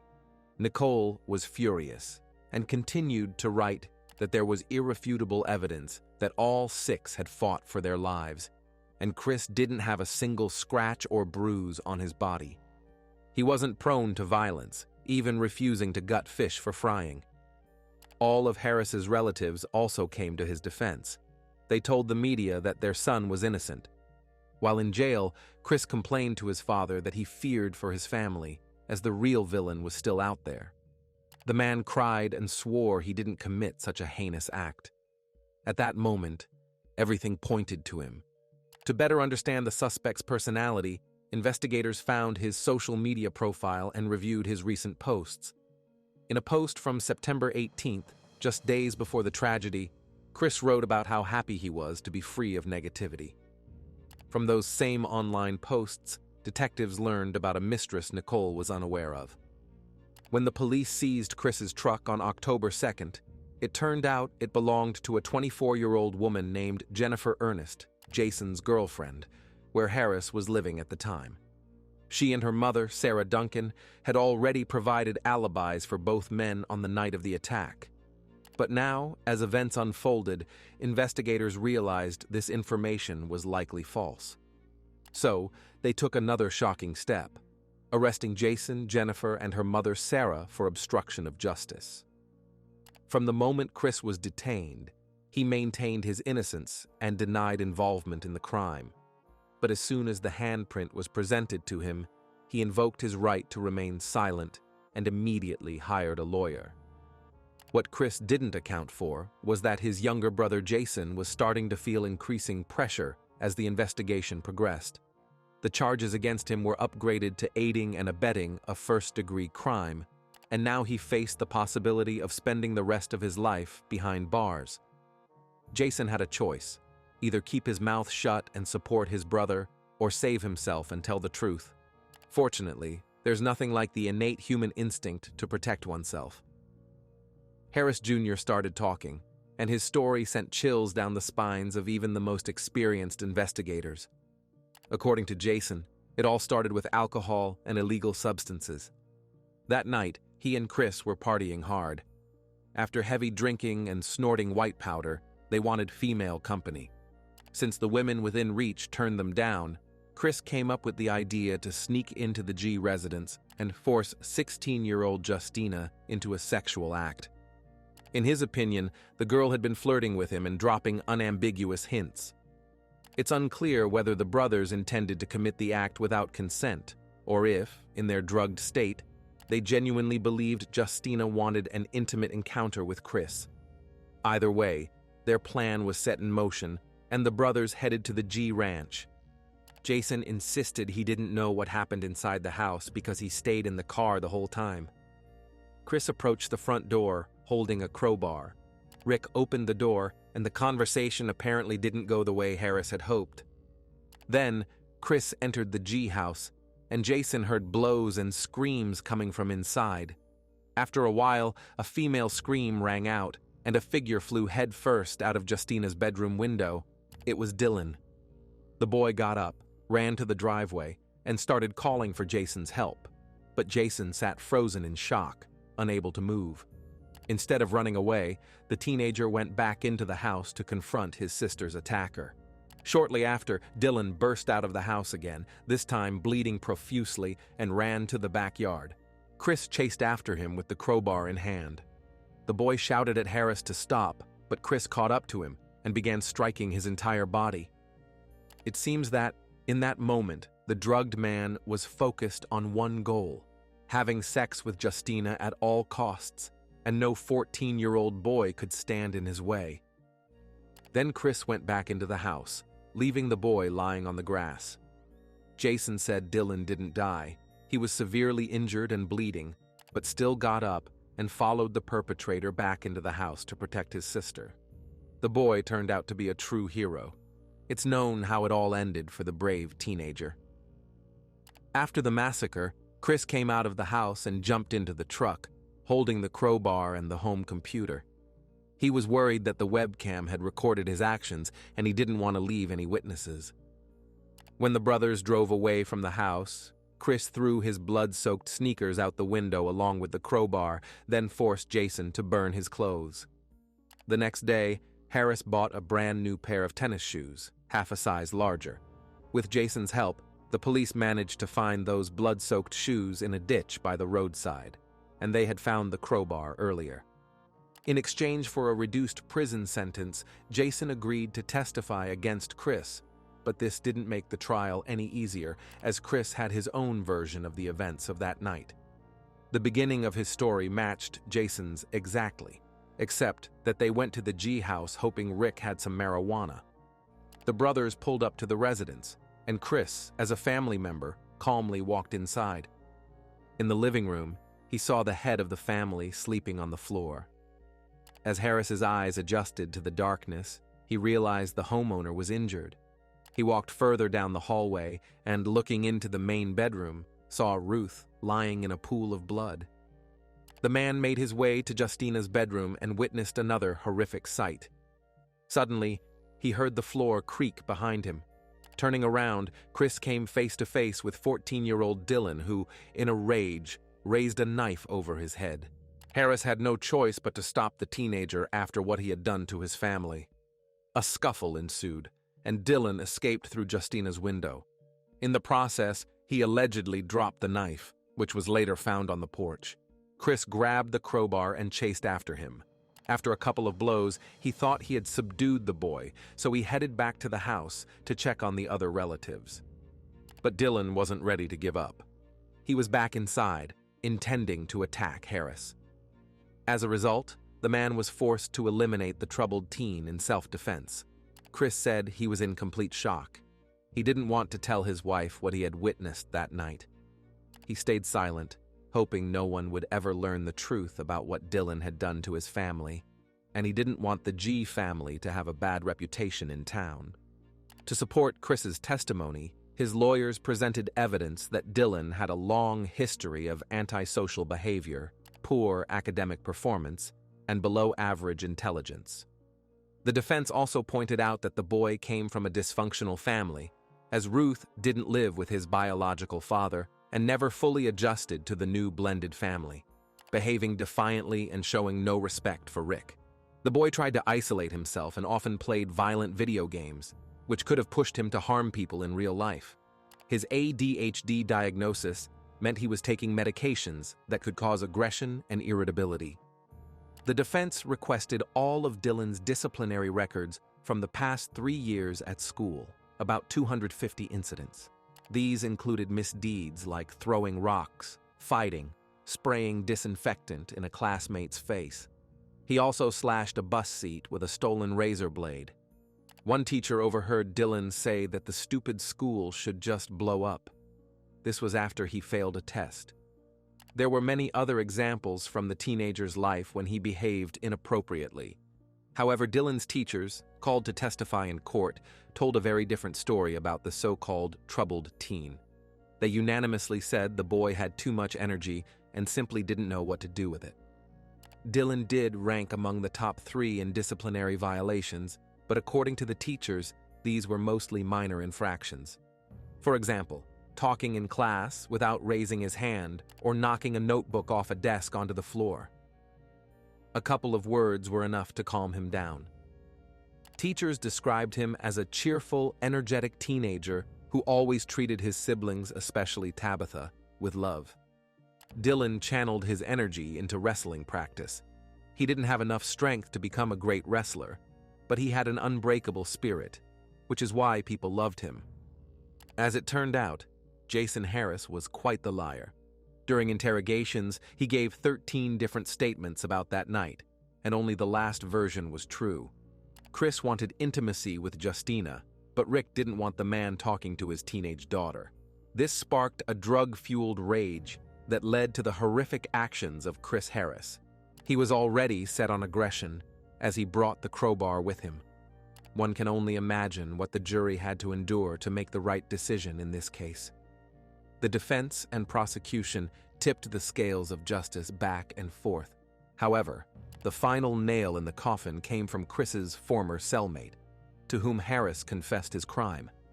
And this story was even more horrific than the previous ones. When Chris arrived at the house, Rick greeted him at the door but refused to let him into his daughter's room. They began arguing. That's when Harris struck the homeowner with the crowbar. Ruth heard the noise and came to see what was happening. As soon as she entered the living room, she fell under the furious attack of her intoxicated relative.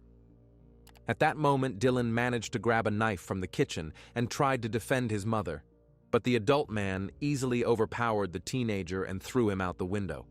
According to the cellmate, Chris said he only regretted not burning down the G house that night. If he had, no one would have ever figured out the crime he committed. After a 1.5-month-long trial, it was time for the jury to make a decision. They had to choose whether to believe that a 14-year-old boy killed his entire family and was only stopped by the heroic actions of a drunk and high man, or that a drunk and high man who believed his own desires and needs were above all else, above the lives of innocent people, brutally massacred this family and then denied everything, trying to pin the blame on a teenager. Fortunately, the physical evidence against Chris was irrefutable. On May 31, 2013, the jury found Christopher Harris guilty of the massacre of the G family. On July 19, 2013, he was sentenced to 5 consecutive life sentences, 30 years for the attempted murder of Tabitha, 30 years for home invasion, and 20 years for robbery. Chris will never be free again. During the sentencing, the defendant spoke out. He stated that he made many foolish decisions that night, but did not commit this crime. Nicole, Chris's ex-wife, who couldn't believe her husband could brutally slaughter her entire family, succumbed to the weight of the irrefutable evidence. Jason Harris, in exchange for testifying against his brother, was sentenced to 10 years in prison with a suspended sentence. He was charged with concealing a crime, obstructing justice, and storing illegal drugs. It's hard to say whether this was appropriate for someone who was essentially an accomplice to the crime. There were so many moments when Jason could have changed the course of that horrific evening. He had multiple opportunities to approach Chris and even put an end to the madness. Dylan begged him to do something, but he did nothing. On the other hand, his testimony ensured justice for the G family. But what happened to little Tabitha? 2 state police officers who guarded her in the hospital became her playmates for 2 months while she recovered. They read her books, played board games, and painted Tabitha's toenails to make her feel pretty even on a hospital bed. The men treated her almost like their own daughter. They even threw a birthday party for her. Tabitha G. had to undergo several surgeries but miraculously made a full recovery. Her head injuries actually spared her from memories of the horror of that night when she lost her entire family. Tabitha was later taken under the care of her older sister, Nicole.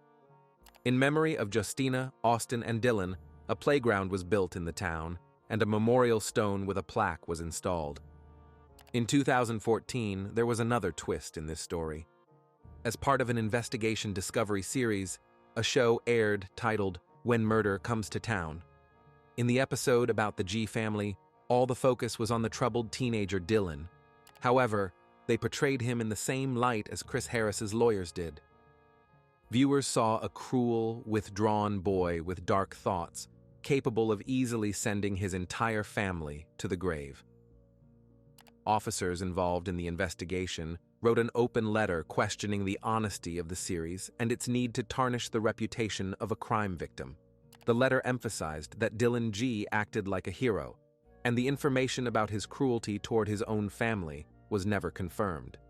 The boy could have saved himself when he was thrown out the window, but he couldn't leave his loved ones to die and sacrificed his own life for them. In 2013, shortly before the sentencing, Christopher Harris and his lawyers tried to petition for a retrial, but their efforts were rejected. In 2019, an appeal was filed in the Illinois State Court, but it was also denied. The perpetrator will never be free. In 2014, the G family sought help from the fire department. With the approval of the Illinois Environmental Protection Agency, 10 firefighters burned the G house to the ground to completely erase the memory of this horrific crime in the quiet provincial town of Beeson. If you have finished watching, you are a real fan of true crime. Subscribe to the channel, turn on the bell notifications, and put the like. See you in the next video.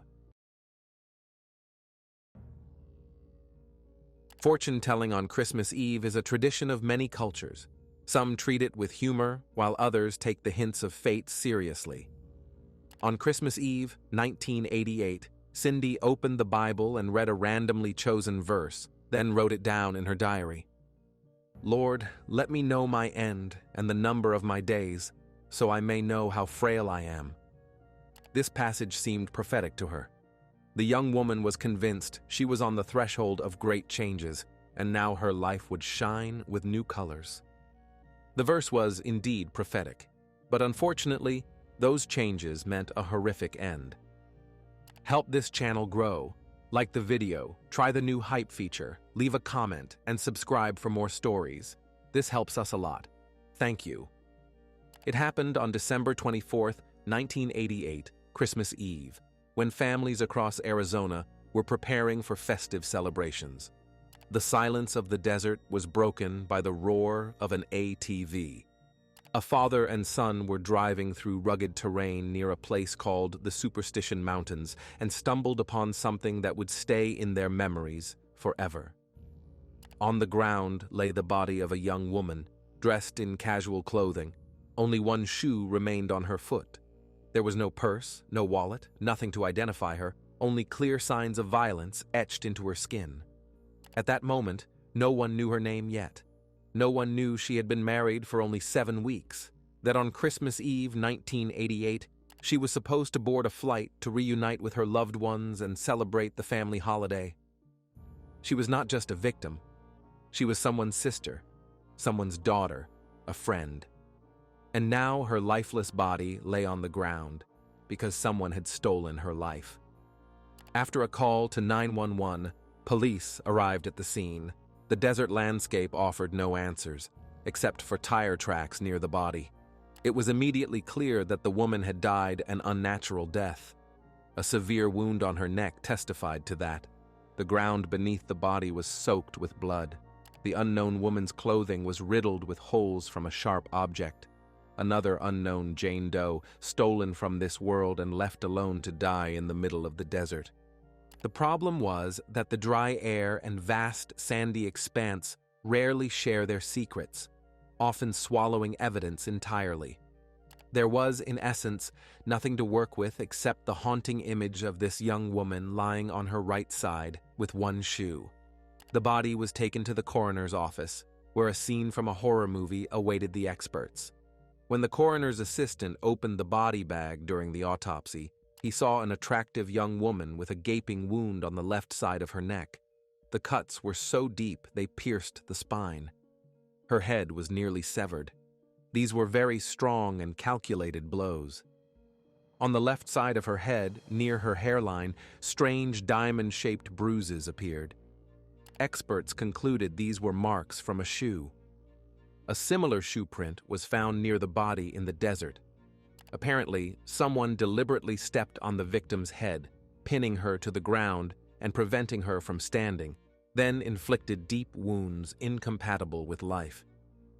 Investigators couldn't move forward without knowing the victim's name or connecting Jane Doe to any missing persons reports. But soon, the case gained traction when a call came from the Mesa Police Department. A young woman named Kathy reported that her older sister Cindy had gone missing the day before Christmas. She explained that they had planned a festive party, after which they were supposed to fly home to Illinois together in the morning. However, Cindy never showed up, which was completely unlike her.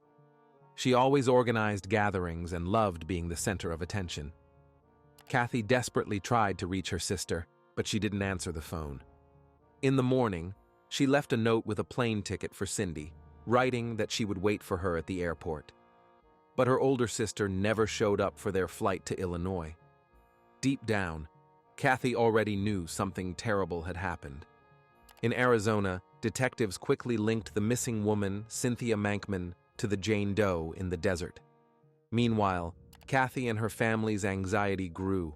All the relatives gathered together. A decorated Christmas tree with gifts underneath stood in the living room, but the atmosphere was far from festive. When the phone rang, Jack, Kathy, and Cindy's father picked it up.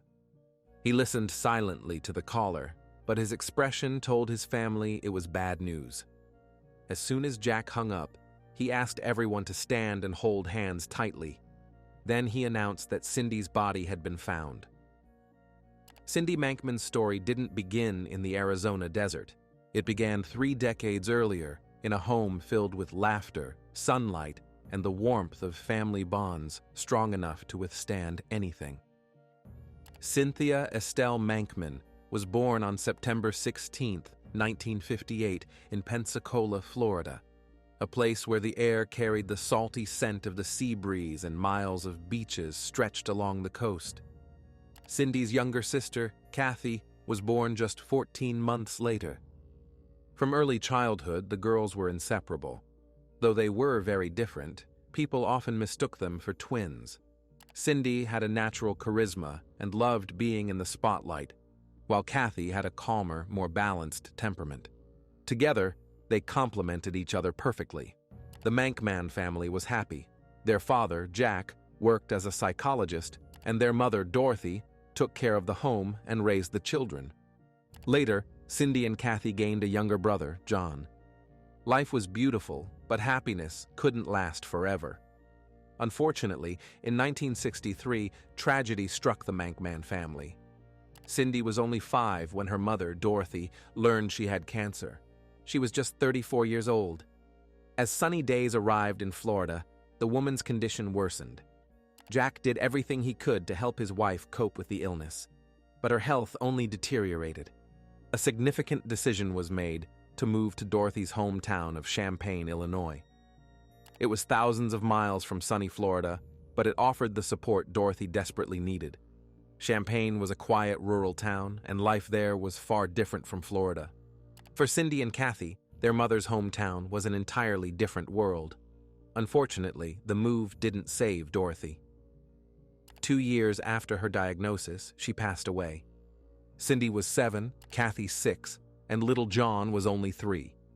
Jack, having lost his wife, was left with 3 young children. Cindy, Kathy, and John didn't just lose their mother. They lost the person who held their family together. The woman who cared for them day after day was gone. But even in the darkness of unimaginable grief, they had to move forward, and Cindy, with her sensitive and outgoing nature, became the one who could unite the family. The girl found light even in the darkest places. The family tragedy taught her to love her loved ones and cherish every day spent with them. Cindy learned to recover from life's blows. She made friends easily and loved various TV shows. Cindy chased her dreams with such passion that they had no chance of not coming true. One day, she got to attend her favorite TV show as an audience member, but being part of the crowd wasn't enough. She wanted to be a participant. Appearing in the audience, Cindy decided to stand out. Bright clothing, a voluminous hairstyle, and of course, the energy and enthusiasm of the charming young woman caught the producer's attention. They noticed her and invited her to participate in a contest. According to Kathy, it was one of the best memories of Cindy's life. In 1980, Kathy moved to Arizona to enroll in nursing school, and Cindy followed her example. The sisters lived together and did everything together, taking impromptu trips to college friends, partying all night, and studying during the day. They lived in the moment, enjoying their independence. In 1982, Cindy earned a master's degree in health education and decided it was time for a change. When she was offered her dream job leading a wellness program at a major corporation in Minneapolis, Minnesota in 1983, she couldn't refuse. It meant Cindy would be over 2,000 miles from Kathy, but it also meant a high salary and career advancement. Saying goodbye was tough, especially in a time when mobile phones and the internet weren't widespread. Even calling another city was difficult, because long-distance calls were expensive. The sisters came up with the idea of recording audio cassettes and mailing them to each other. It was a kind of audio diary. The girls talked about everything: work, life, and of course guys. Cindy wanted to find love, get married, and have children. After living in Minnesota for about 3 years, she felt it was her place. But in reality, things weren't as simple as they seemed at first. Plus, she missed her sister, the carefree lifestyle, and the unrestrained fun they had when they were younger. In late 1986, Cindy Mankman packed her things and moved back to Mesa, Arizona. She settled in a small apartment near Kathy, and everything went back to normal. Soon, a charismatic radio DJ named Mark Maurer entered the young woman's life. He drew attention with his charm and sense of humor. Soon, they officially started dating. Mark and Cindy's relationship was like a kaleidoscope, with late-night parties giving way to unexpected, thrilling adventures. These were usually accompanied by a lot of alcohol and led to bursts of vivid emotions, not always positive. At some point, Cindy suddenly realized that real life was passing her by. With Mark, a local celebrity, it was undoubtedly fun, but she was approaching 30. The woman understood that a party lifestyle wouldn't give her anything beyond a good time, and she wanted more stability, commitment, and a true partner with whom she could share her life and start a family. Mankman enjoyed Mark's company, but deep down knew he wasn't the one. Cindy watched as all her friends got married, while she was the eternal bridesmaid. She loved Mark, but knew he wasn't husband material. In the end, they broke up. A fit, tall, striking woman with a dazzling smile celebrated her 30th birthday alone. Her birthday became a traumatic milestone. The end of her relationship with Mark only intensified Cindy's painful doubts about how her life was turning out. For a while, she was depressed, feeling lost and unhappy. Her sister Kathy hoped Cindy would overcome her heartbreak and did everything she could to help. On October 8, 1988, their friend Annette invited the sisters to a party at a popular nightclub in Mesa where they met two guys. Michael and Rudy Appelt were brothers from Germany. They both showed up in formal suits, which definitely made them stand out. The brothers looked like they stepped out of a fashion magazine. Both tall, blonde, and confident. They were surrounded by an aura of sophistication and mystery that was impossible to ignore, especially with their German accents. By all accounts, Michael Appelt was Cindy's dream man, and she didn't hesitate to introduce herself. They danced all night, hugged, kissed, and gazed into each other's eyes. Kathy later said Michael was charming, attentive, and seemed enchanted by her sister. And it seemed Cindy felt the same way about him. Michael Appelt was the youngest of 7 siblings. He was 25 years old. He and Rudy had come to the U.S. on business. Since the brothers didn't speak English very well, communication was challenging, but their appearance made up for it. After the club, Annette, Kathy, and Cindy went to breakfast, and the conversation immediately shifted to the 2 brothers. Annette was smitten with Rudy, and Cindy was instantly taken with Michael, who made her feel like a real woman. He even said a few times that he wanted to marry Cindy, but she just laughed it off. They say the best way to get over a broken heart is to find a new love interest. Cindy did just that. She and Annette started going on double dates with the brothers and learned a lot about them. Rudy worked at an international bank and Michael at a major corporation. Both had come to the United States on work visas and were currently staying at a luxurious hotel. After 2 weeks of dating, the couple split up. Rudy moved in with Annette and Michael settled into Cindy's apartment. Of course, this was a rapid development in their romance. And on October 28, 1988, Cindy married Michael Appelt. It was a secret ceremony in Las Vegas just a few weeks after they met. Cindy only told her sister a couple of weeks after the significant event.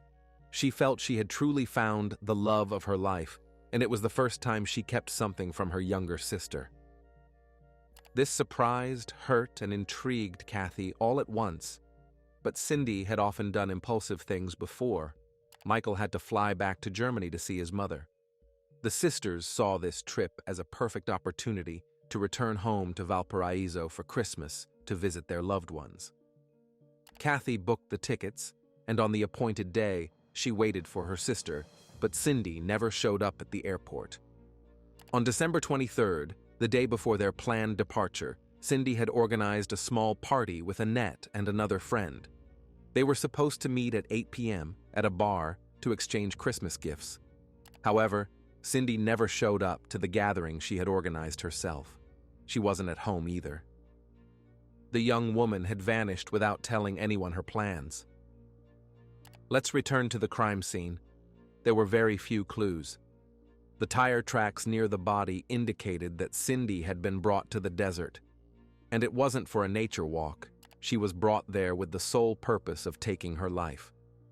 The location was chosen deliberately. The perpetrator intentionally left the body where it wouldn't be found for a long time. Detectives couldn't ignore the likelihood that the violence inflicted on the victim might have had personal motives. Such injuries rarely result from a random attack. It increasingly seemed that the perpetrator knew the woman beforehand. This was something far deeper and more sinister, and it was unlikely to be a failed robbery in the middle of the desert. The gruesome killing was clearly planned. In addition to the tire tracks, shoe prints, a piece of nylon cord nearby, and a blood-soaked beach towel were found. All these items were collected for analysis. The investigators returned to questioning Cindy's family and those closest to her. Kathy was the first to admit she was worried about Cindy and her ex-boyfriend, Mark Maurer. It turned out Cindy had broken up with him not only because she didn't see a future with him. She learned that one of his former girlfriends had been found dead. The case was still unsolved, and it scared Cindy. She felt unsafe around this unpredictable man who lived at the mercy of his emotions and spent his time idly. On December 21st, 3 days before the flight to Illinois, Cindy confessed to her sister that, on impulse, she had contacted Mark. At first, the conversation went calmly, until Mark learned that his former lover had gotten married. He couldn't believe it, was furious, but by the end of the call, he calmed down and said he was coming to town for Christmas, suggesting they meet. When Cindy didn't show up at the party, Kathy started calling her home phone and leaving voicemails. Around 2 a.m., Michael Appelt called her back. Apparently, the man was drunk. As soon as Kathy picked up, he started yelling, asking where Cindy was. Michael struggled to express himself in English, but from the jumble of broken phrases, Kathy understood that his wife had suddenly left the apartment after getting a call from another man. Kathy hung up and called her friend Annette, asking her to go to Cindy's apartment and try to get details from Michael about the last time he saw her sister. After all, Annette was living with his brother Rudy and knew the guys better. When Annette entered the unlocked apartment, Michael was passed out, snoring on the couch. She shook him awake and tried to find out where her friend had gone. She heard the same story. Cindy had left, saying she needed to take care of some business, and promised to meet Michael later for dinner at a restaurant. It was already 3 in the morning, and Cindy still hadn't shown up. When Kathy heard all this, the first thing she thought of was Mark's visit from California. She honestly didn't understand why her sister hadn't told her anything about it. While Annette was at the apartment with Michael Appelt, she called the police and reported Cindy missing. Kathy headed there too to meet with the officers. The police took statements from all three and searched Mankman's apartment for any leads. They noticed that Cindy's purse and keys were left at home. That's what someone might do when leaving the house briefly.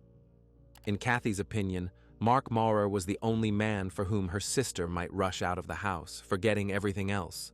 As she left, Kathy left a note for Cindy with the plane ticket in case her sister didn't return home before the flight. While investigators tried to track down Mark, Kathy called her family and told them what had happened. Cindy Mankman was declared missing. Her face was now all over the news. It was hard to believe because Cindy's father had just received a letter from her where she talked about her job and Michael. She dreamed of her family meeting her husband and described how wonderfully things were going. All this was happening before the 911 call came in, and the police received a report of Cindy Mankman's body being found in the desert. When Michael Appelt was informed of his wife's tragic death, the devastating news triggered a strong emotional reaction. The man was visibly crushed, crying and screaming, unable to understand why this had happened. An officer fluent in German was specifically sent to Cindy's apartment. Based on Michael's account, this officer compiled an approximate timeline of Cindy's last movements, which was later corroborated by Michael's brother, Rudy Appelt, and their mutual friend, Anke Dorn. They saw the woman leave the apartment at 7 p.m., promising to meet them later at a restaurant. Then the three of them got together and went to a bar in a rented car since Cindy's car was in the shop. Later, the brothers and their acquaintance were taken to the police station for a more detailed conversation.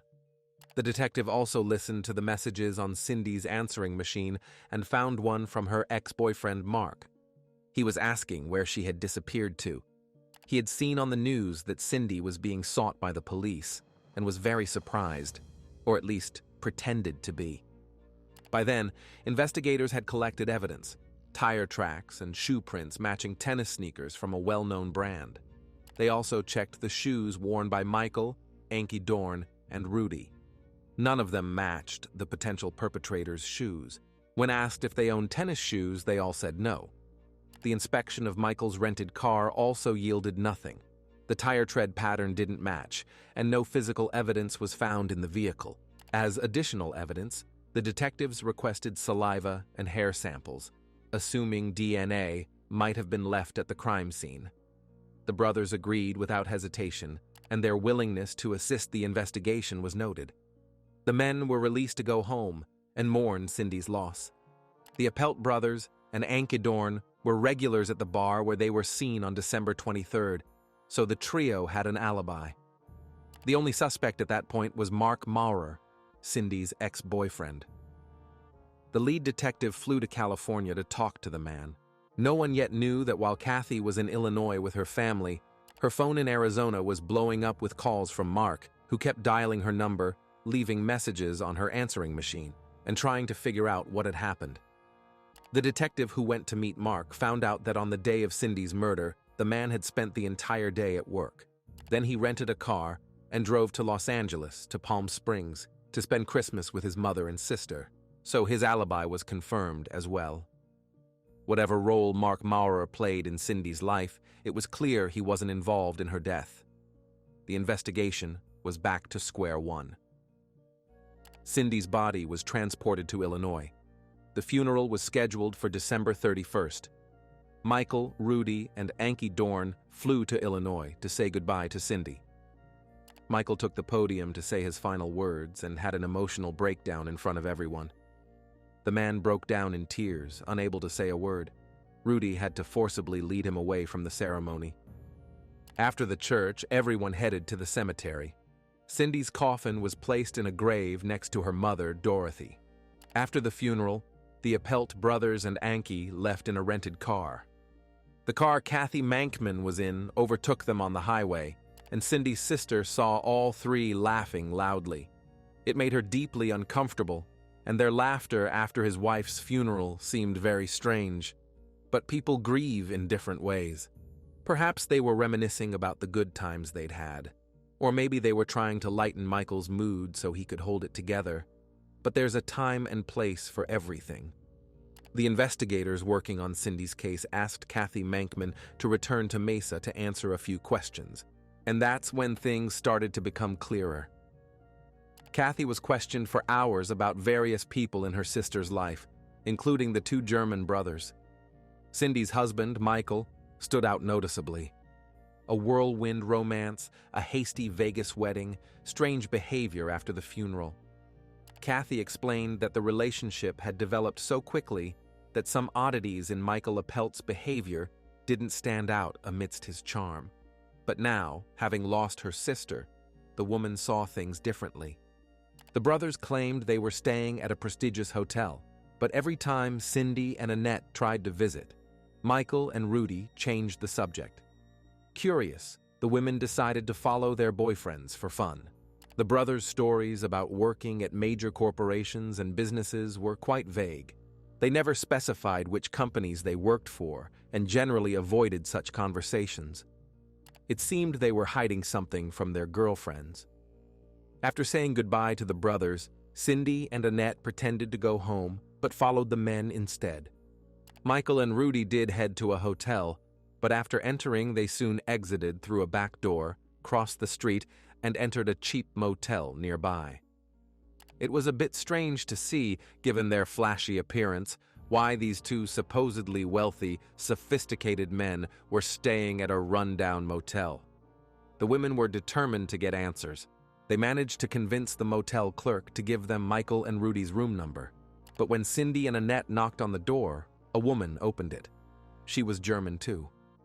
The stranger introduced herself as Anke Dorn, a friend of the Appelt family. She insisted the brothers weren't there, but their shoes in the hallway said otherwise. Of course, this shocked Cindy and Annette even more. Why hadn't Michael and Rudy mentioned anything about a friend living with them? Then Cindy recalled that a few days earlier, after the brothers left, over $100 in cash had gone missing from her place. The next day, Cindy asked Michael about the motel, and he became indignant. He claimed that because of their spying, he and his brother had problems at work, though it wasn't clear how the two could be connected. He and Rudy were allegedly stripped of security clearance, followed by termination and the cancellation of their work visas. Now the brothers had nowhere to go. But worst of all, they couldn't access their money. Regarding Anke Dorn, he explained that she was a family friend whose husband was in the hospital, so they were just helping her by letting her stay with them. The smitten women apologized and offered several ways to resolve the situation. In the end, Michael moved in with Cindy and Rudy with Annette. The friends felt guilty for spying. Soon, Michael and Cindy got married, and Rudy and Annette discussed the possibility of a sham marriage so he could work in the United States. Rudy insisted he was in love with Annette, and that if they married, it would be forever. However, for some reason, he wanted to keep their marriage a secret, which didn't sit well with Annette. About a week after Michael moved in with Cindy, he said he'd have to return to Germany if they didn't get married. Mankman didn't want to lose him and, in a moment of excitement and fear, agreed. So their hasty Vegas ceremony wasn't exactly a fairy tale of two lovers. It was a marriage of convenience, driven by guilt, passion, and Cindy's desire to enjoy the status of a married woman. Things weren't going as well for Annette and Rudy. They lived together for less than a week when Annette learned that Anke Dorn wasn't a family friend, but Michael Appelt's ex-girlfriend, and Rudy was already married. When Annette told Cindy everything, they decided it would be best if Rudy and Anke returned to Germany. Mankman even paid for their flights. This happened a few weeks before Cindy was found dead.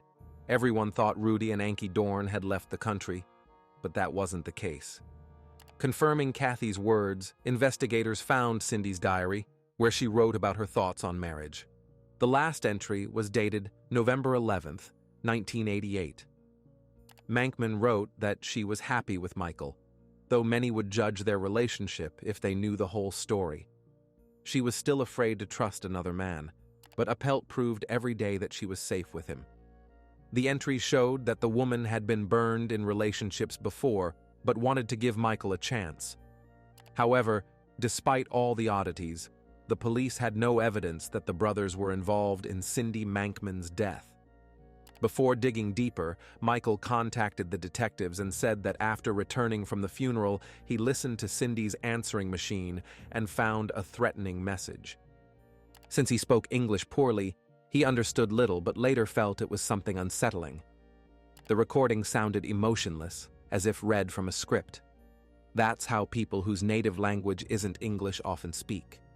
The caller demanded that Michael return some items. Then he said he had already slit his wife's throat. His ex-girlfriend and brother would be next, and then the unknown person would come for Michael. But instead of diverting suspicion from the German brothers, this recording only heightened the detectives' doubts about the Appelts. Fearing they might flee the country, investigators set up round-the-clock surveillance on Cindy's apartment. However, the brothers mistook the undercover police for spies and called emergency services. In an attempt to gather more information, the brothers and their friend Anke Dorn were invited back to the police station. The detectives told them they were concerned for their safety. The brothers were taken to separate rooms, supposedly to create suspect sketches. By asking the same questions repeatedly, the investigators hoped to catch Michael in a lie, but he kept insisting he wasn't involved in his wife's murder. Appelt kept referring to Cindy as "my wife," never once using her name. This is called distancing. It involves separating oneself from the victim, and it was another sign that the man was somehow involved in the case. All this time, Anke sat in the waiting room under surveillance. When the detectives noticed she was exhausted from waiting, they brought her in for questioning. At first, she tried to defend herself, insisting she knew nothing about Cindy's death. But after the investigators laid out photos of Mankman's mutilated body in front of her, Anke broke down. Her composure shattered under the weight of what she knew and had been hiding all those days. The Appelt brothers were German citizens. They arrived in San Diego, California, in August 1988, along with Rudy's wife, Suzanne, and Michael's girlfriend, Anke Dorn. About 2 weeks later, they went to Mesa, Arizona, deceiving several women with well-crafted stories of wealth. The brothers targeted people like Cindy from the moment they moved to the U.S. Their primary goal was to gain citizenship and, using the financial support of their sham wives, live comfortably without doing anything. Rudy's real wife, Suzanne, returned to Germany so as not to interfere with the brothers' scam. Anke stayed to keep an eye on them but tried to stay in the shadows. Michael and Rudy dressed in expensive suits, wore gold jewelry and diamonds, creating an illusion of wealth and sophistication just to lure vulnerable women into their trap. Cindy, with her trusting nature and dream of true love, was the perfect target, though in reality, she was far from their only candidate. What set her apart was that Mankman easily fell for Michael's charm. Once he fully gained her trust, the plan was set in motion. Appelt convinced Cindy to marry him, gaining access to her funds. Cindy worked 2 part-time jobs, as a dietitian in a medical group and a waitress at a pizzeria. Her income was modest, but she did everything she could to save for the future. Michael, however, spent money like crazy. It was pure greed. From October to December 1988, he withdrew over $4,000 from his wife's bank account and went on a shopping spree for his girlfriend Anke and brother Rudy. Though Dorn still hadn't said a word about the crime, the detectives concluded that money was likely the motive. To push Anke to confess, the investigators warned her that if she withheld information, she would face trial alongside the brothers as an accomplice to the brutal murder. And the woman continued her story. Once Michael tasted the good life, he devised a cunning plan to become a millionaire. By then, Cindy's bank account was nearly empty, so he convinced his wife to take out a life insurance policy in case something happened to him. He assured her the money was for their future children, that it was a common investment practice for married couples in Germany, and Cindy agreed. She believed Michael was wealthy and just waiting for his foreign bank accounts to be transferred to the US. Of course, there were red flags that became especially noticeable in hindsight. But Cindy missed all the warning signs and inconsistencies in Michael's stories because love has a way of blinding people to the truth. Mankman wasn't a naive fool. She was a woman full of hopes and dreams of a happy family, her own children, and a loving man by her side. But those hopes and dreams led her down a path she could never have imagined. The newlyweds went to an insurance company. At Michael's insistence, Cindy took out 2 insurance policies for $400,000 with a double indemnity clause in case of death due to an accident.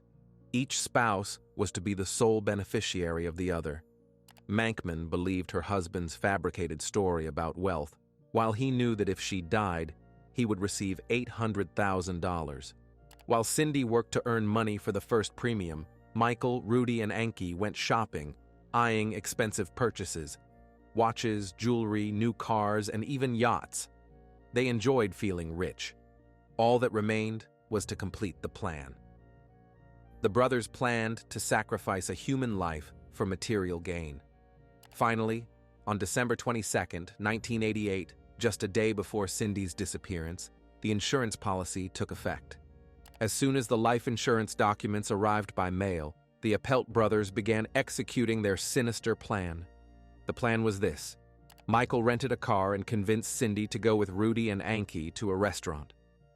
On the way, he knocked his wife out with a single blow, and she lost consciousness. Now the brothers and their friend headed to the desert to carry out the murder of poor Cindy. Anki was left in the car, so she didn't see how Mankman was killed. But when the brothers returned, their clothes were covered in blood.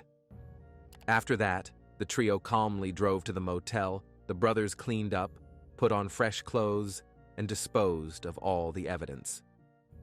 Michael, Rudy, and Anki spent the evening at a bar where they were regulars, deciding to have a great time since they were now rich. Meanwhile, bar staff saw them and could confirm their alibi. Anki's confession filled in many gaps in the investigation. The detectives now had a clear picture of what happened to Cindy Mankman, but they needed more to prove their case. So far, it was just the woman's word, unsupported by evidence, so the police pressed Dorn harder. Anki admitted that after the funeral, they noticed a homeless man. Offering him a small sum as a reward, Michael asked him to call the home number at Cindy's apartment and read a script they had prepared with a dictionary. That's why the threatening call that alarmed the investigators sounded so awkward and disjointed. Anka also revealed that Michael deliberately damaged the tire treads on the rented car so the rental agency would replace them later. The police made a request, and the agency confirmed that a client named Appelt returned a car with damaged tires. That's why the tire tread check yielded nothing. The net was closing around the Appelt brothers, and they didn't even suspect it. After the funeral, Michael laughed, saying Cindy had signed her own death warrant by agreeing to the life insurance policy. He spent 3 months with a woman in love with him, using her money, but his hand didn't tremble when he took her life. Michael considered himself a very smart, charming, and irresistible man. However, when the handcuffs were put on him, all his arrogance vanished. Before the officers stood an ordinary, panicked coward. His carefully crafted image crumbled before their eyes. Michael was turned in by his girlfriend, who received immunity in exchange for testifying against the brothers in court.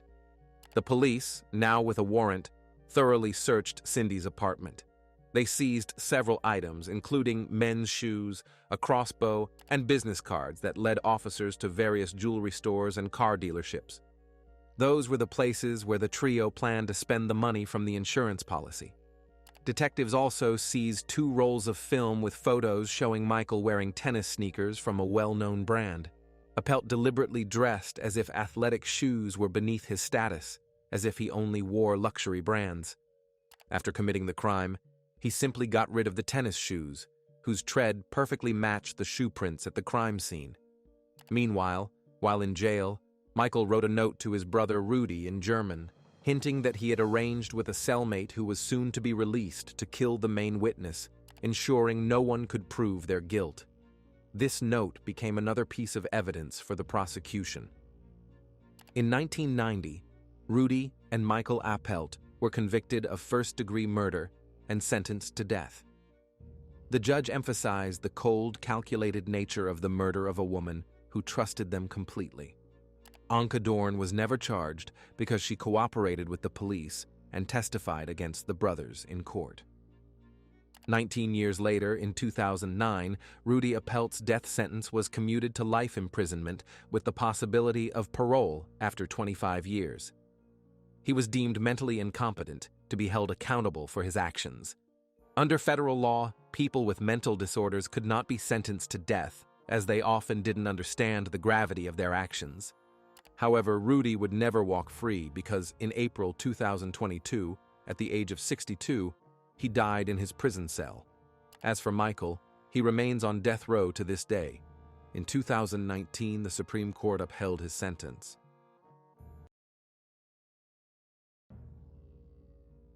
How do you tell if the world around you has gone mad, or if it's just your mind that's become a jumbled mess? You're gentle, kind, and caring, yet for some reason, everyone around you thinks you're an unbalanced psychopath. Where is that fine line between sanity and madness? And who even defines those boundaries? Help this channel grow. Like the video, try the new hype feature, leave a comment, and subscribe for more stories. This helps us a lot. Thank you. Today's story took place on the night of January 1st, 2021, in the city of Canton, Georgia, in a quiet and peaceful place. Around 2 in the morning, a man named Rodney Metzer appeared at the residence of his ex-wife, Morgan. He approached the house, knocked on the door, but no one answered. The man circled the building, shouting his ex-wife's name. It seemed to him that he heard some noise in the backyard. As soon as Rodney reached the back door, he saw Morgan on the patio, partially undressed, with her hands tied behind her back and a pillowcase pulled over her head. He ran to his ex-wife and, while untying her hands, asked what had happened. Upon hearing that Morgan had been attacked, Rodney immediately called the 911 emergency service. When the police arrived at the house, they saw that the woman had been brutally beaten. According to the victim, she woke up in the middle of the night and saw a stranger in her bedroom doorway, his face hidden by a mask. The assailant struck her with the butt of a pistol, beat her, and tried to strangle her. Morgan even lost consciousness once due to lack of air, but when she came to, she realized the attacker was still nearby. While she was unconscious, the stranger had undressed her and assaulted her lifeless body. The attacker not only threatened to kill Morgan, but also mentioned her ex-husband. After listening to the victim's story, the detectives were still not entirely sure what was troubling them about the situation. Morgan Metzer was a young mother of twin children. She had a thriving business and no real problems. So why would someone do this to her? Who had a reason to torment a woman in such a way? However, the police quickly figured out what had happened, and what they learned shocked them because it was not at all what it seemed at first. Morgan and Rodney Metzer had been together for about 2 decades. They met when Morgan was only 14 years old and Rodney was 17. It was love at first sight. The young couple, swept up in a wave of romantic feelings, didn't notice how quickly everything spiraled. They were both young and perfectly suited for each other. The young man called his beloved nothing less than a princess and tried to treat her accordingly. Everyone around them considered them the perfect couple, so it surprised no one when the two decided to get married in 2010. By that time, they had been together for several years. Morgan was 21 and Rodney was 24. They were young, in love with each other, and newly married. After the wedding ceremony, the newlyweds went on a honeymoon. But when they returned home, they faced post-wedding blues. A sense of disappointment and sadness after the wedding excitement overwhelmed them. Although from the outside it seemed they were happy in their marriage, their happiness didn't last long.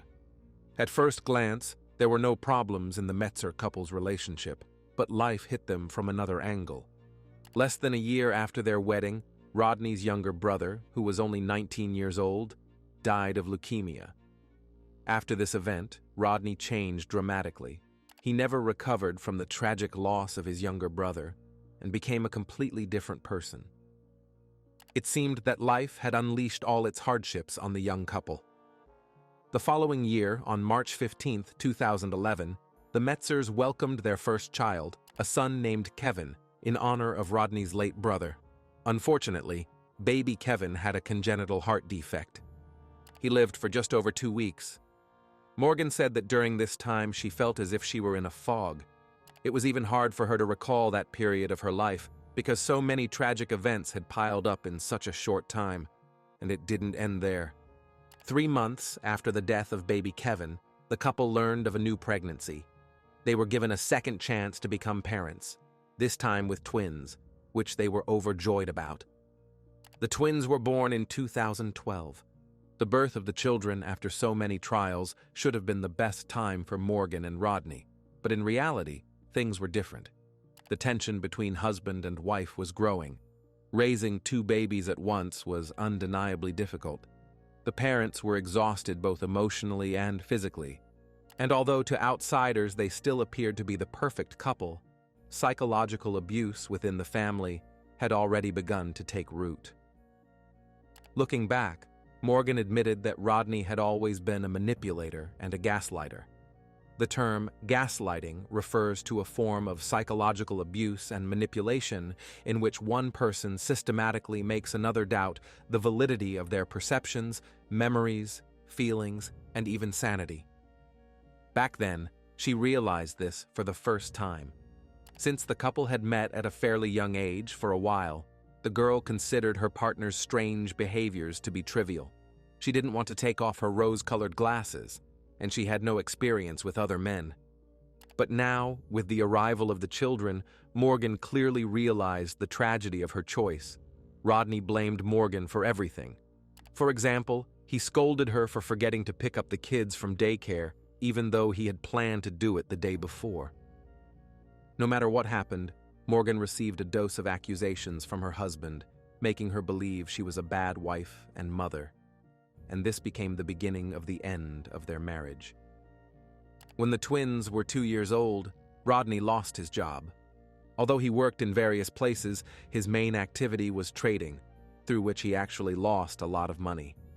At the same time, as his career was falling apart, Morgan was thriving. Everything was going great for her. She opened her own interior design company and quickly became the family's main breadwinner.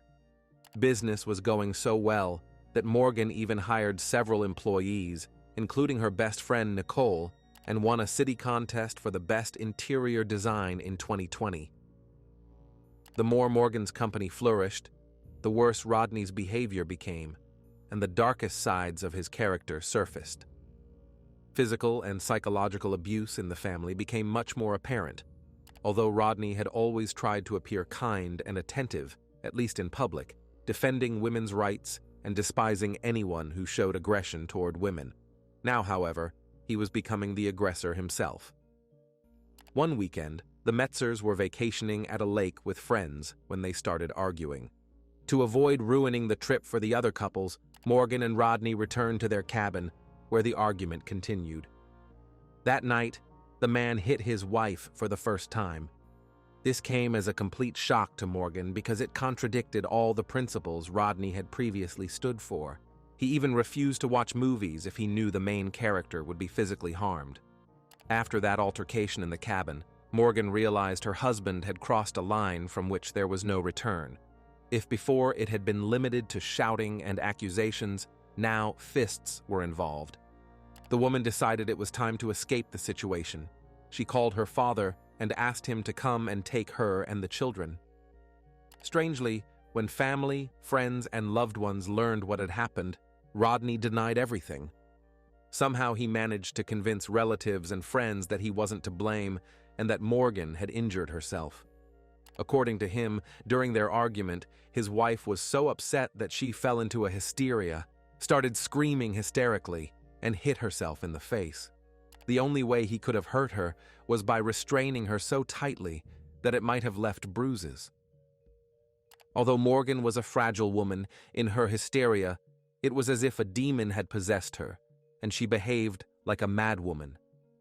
The worst part of this situation was that Rodney managed to convince even Morgan of his version, not immediately, but she eventually believed that she had inflicted all those injuries on herself during a fit, and he, as a loving husband, was only trying to stop her. Morgan's friend, who understood that Rodney was a skilled manipulator, was very upset and worried. She didn't know what to do or how to help, and from that moment, Morgan's life went downhill. She began to doubt her own reality because her husband constantly told her that all the family's problems were her fault. Rodney would start an argument and then insist that Morgan had provoked him. He also tried to convince the children that their mother was a bad person, that she was aggressive, toxic, and only loved herself. At one point, during another argument, Rodney stumbled and fell down the stairs. He told the children and relatives that Morgan had pushed him down the steps. The woman felt like she was going insane. She knew she wasn't to blame. But her husband made her believe that the fall down the stairs wasn't accidental, that she had pushed him, and then tried to block out the unpleasant episode. The family's relationships were crumbling. Her husband controlled Morgan's every move, insulted her, and didn't accept the word no. If she tried to refuse him intimacy, he would force himself on her.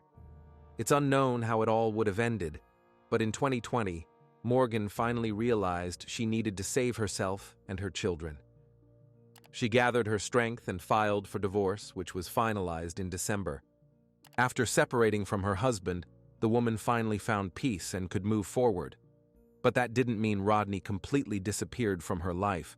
They still had children together. Although the couple no longer lived under the same roof, for the sake of the children, they decided to maintain friendly relations. Just before Christmas, Morgan and Rodney traveled together to Florida to take the children to relatives and create an appearance of unity. But Rodney wanted it to be real. They communicated calmly, without any arguments. And now, on the first day of the new year, the man found his ex-wife beaten on the back patio of her home. Morgan Metzer had planned to spend New Year's Eve with her best friend Nicole at her house. They intended to drink wine, prepare snacks, and spend time together while the children were away. But after a couple of glasses, Morgan felt exhausted and prepared to head home. She explained that because of the twins, she was constantly sleep-deprived and was ready to fall asleep at any moment. Of course, Nicole protested at first, but then agreed that the best remedy for anxiety and stress was a good night's sleep. Her friend understood that Morgan had had a very tough year. Frequent arguments with her husband, a divorce, and 2 8-year-old children who constantly demanded attention. With great regret, she let Metzer go, agreeing to meet again soon. Morgan headed home. She was so tired that she even gave up on the idea of celebrating New Year's. Instead, the woman went straight to bed. As a result, at midnight, she was awakened by fireworks and the shouts of neighbors celebrating in the distance. Morgan kissed her dog, jokingly wished herself a happy new year, rolled over, and fell back asleep. The next thing Morgan remembered was suddenly waking up because she sensed someone else in her room. The woman, slightly opening her eyes, scanned the bedroom and noticed a dark figure in the doorway. Her eyes widened in fear when she saw the silhouette of a tall stranger dressed entirely in black, including a mask resembling Batman's. The man stood like a statue with clenched fists. His face wasn't visible because the lit bulb in the hallway only allowed her to see his silhouette. Morgan screamed so loudly that she startled herself with her own cry. But before she could do anything, the man rushed at her, hit her in the face with the butt of a pistol, flipped her onto her stomach, and put plastic zip-tie handcuffs on her wrists. Judging by everything, the handcuffs had been prepared in advance specifically for Morgan. The stranger mostly acted in silence, but then said that Morgan had done something wrong and would regret it. All these phrases were spoken in a strange voice. The attacker was clearly trying to alter his voice to be unrecognizable, likely using some kind of voice-changing device. Perhaps Morgan knew this person, but she didn't have time to think because the blows kept coming. Then the assailant grabbed her by the throat and began to squeeze. The woman lost consciousness, then came to and realized her body had been used against her will. All she could think about at that moment was who would take care of the children if she were no longer alive.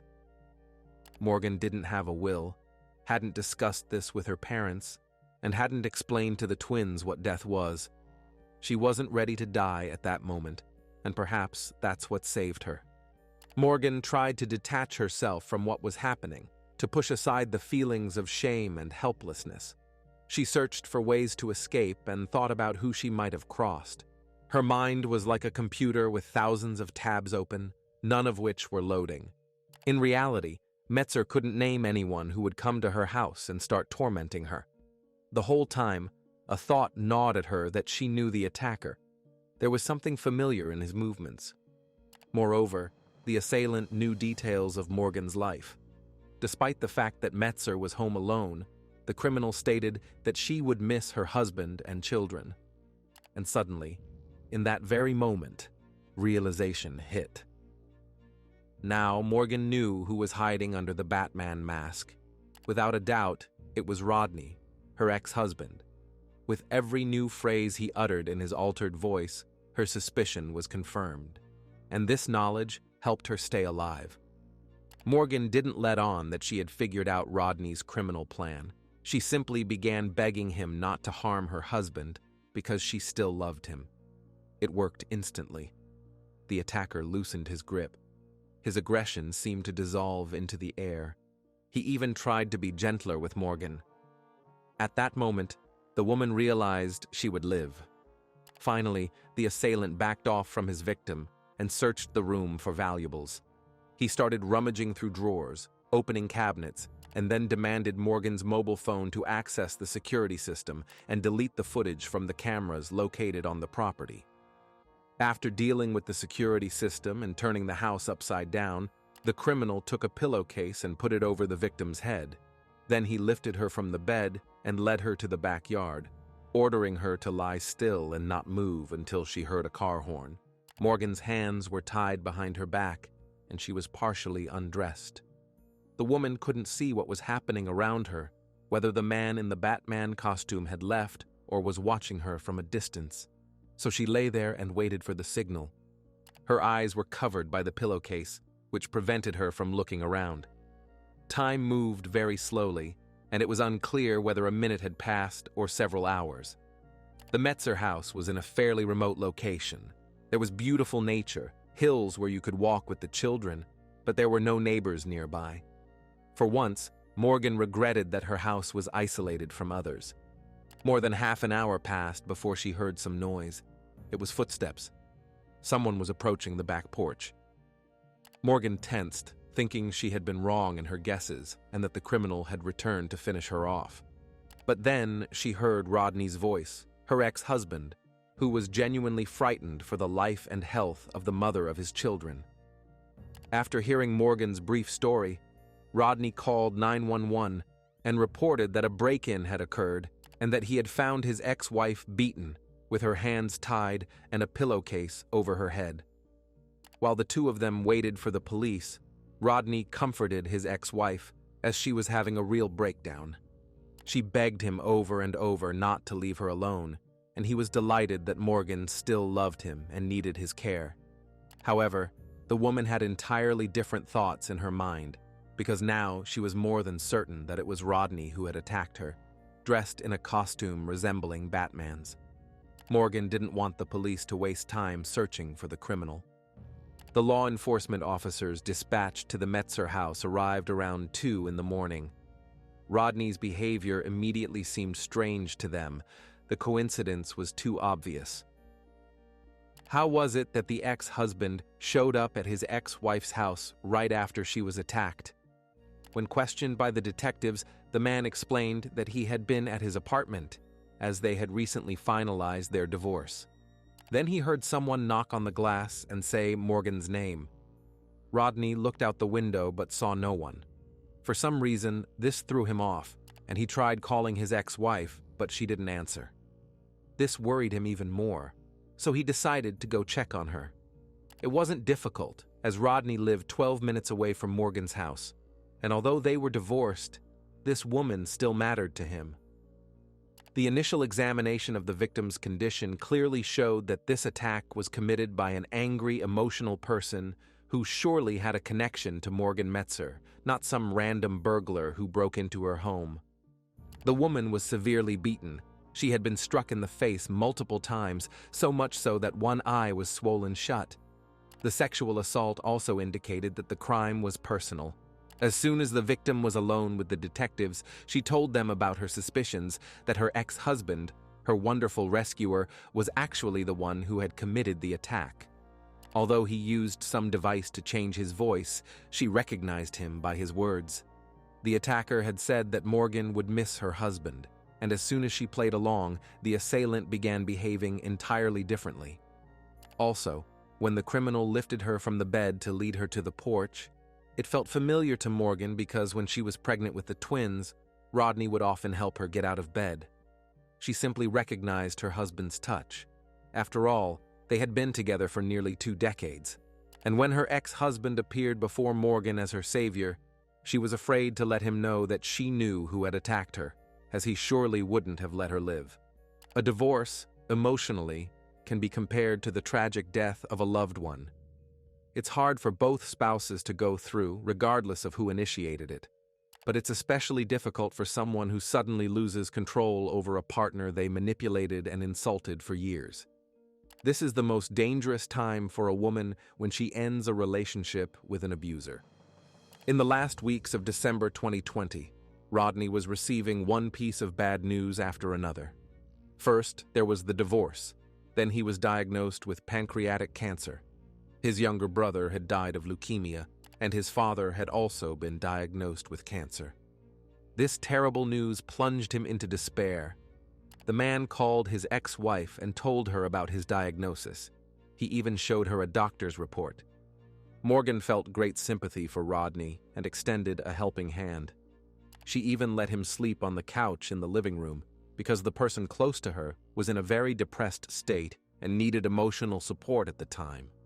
The care she showed made him feel that he had made a mistake by agreeing to the divorce. The man began begging his wife to return and give him another chance. However, Morgan said she wasn't interested and asked him to leave. She advised him to turn to his parents and tell them everything, as she no longer wanted to be Rodney's support.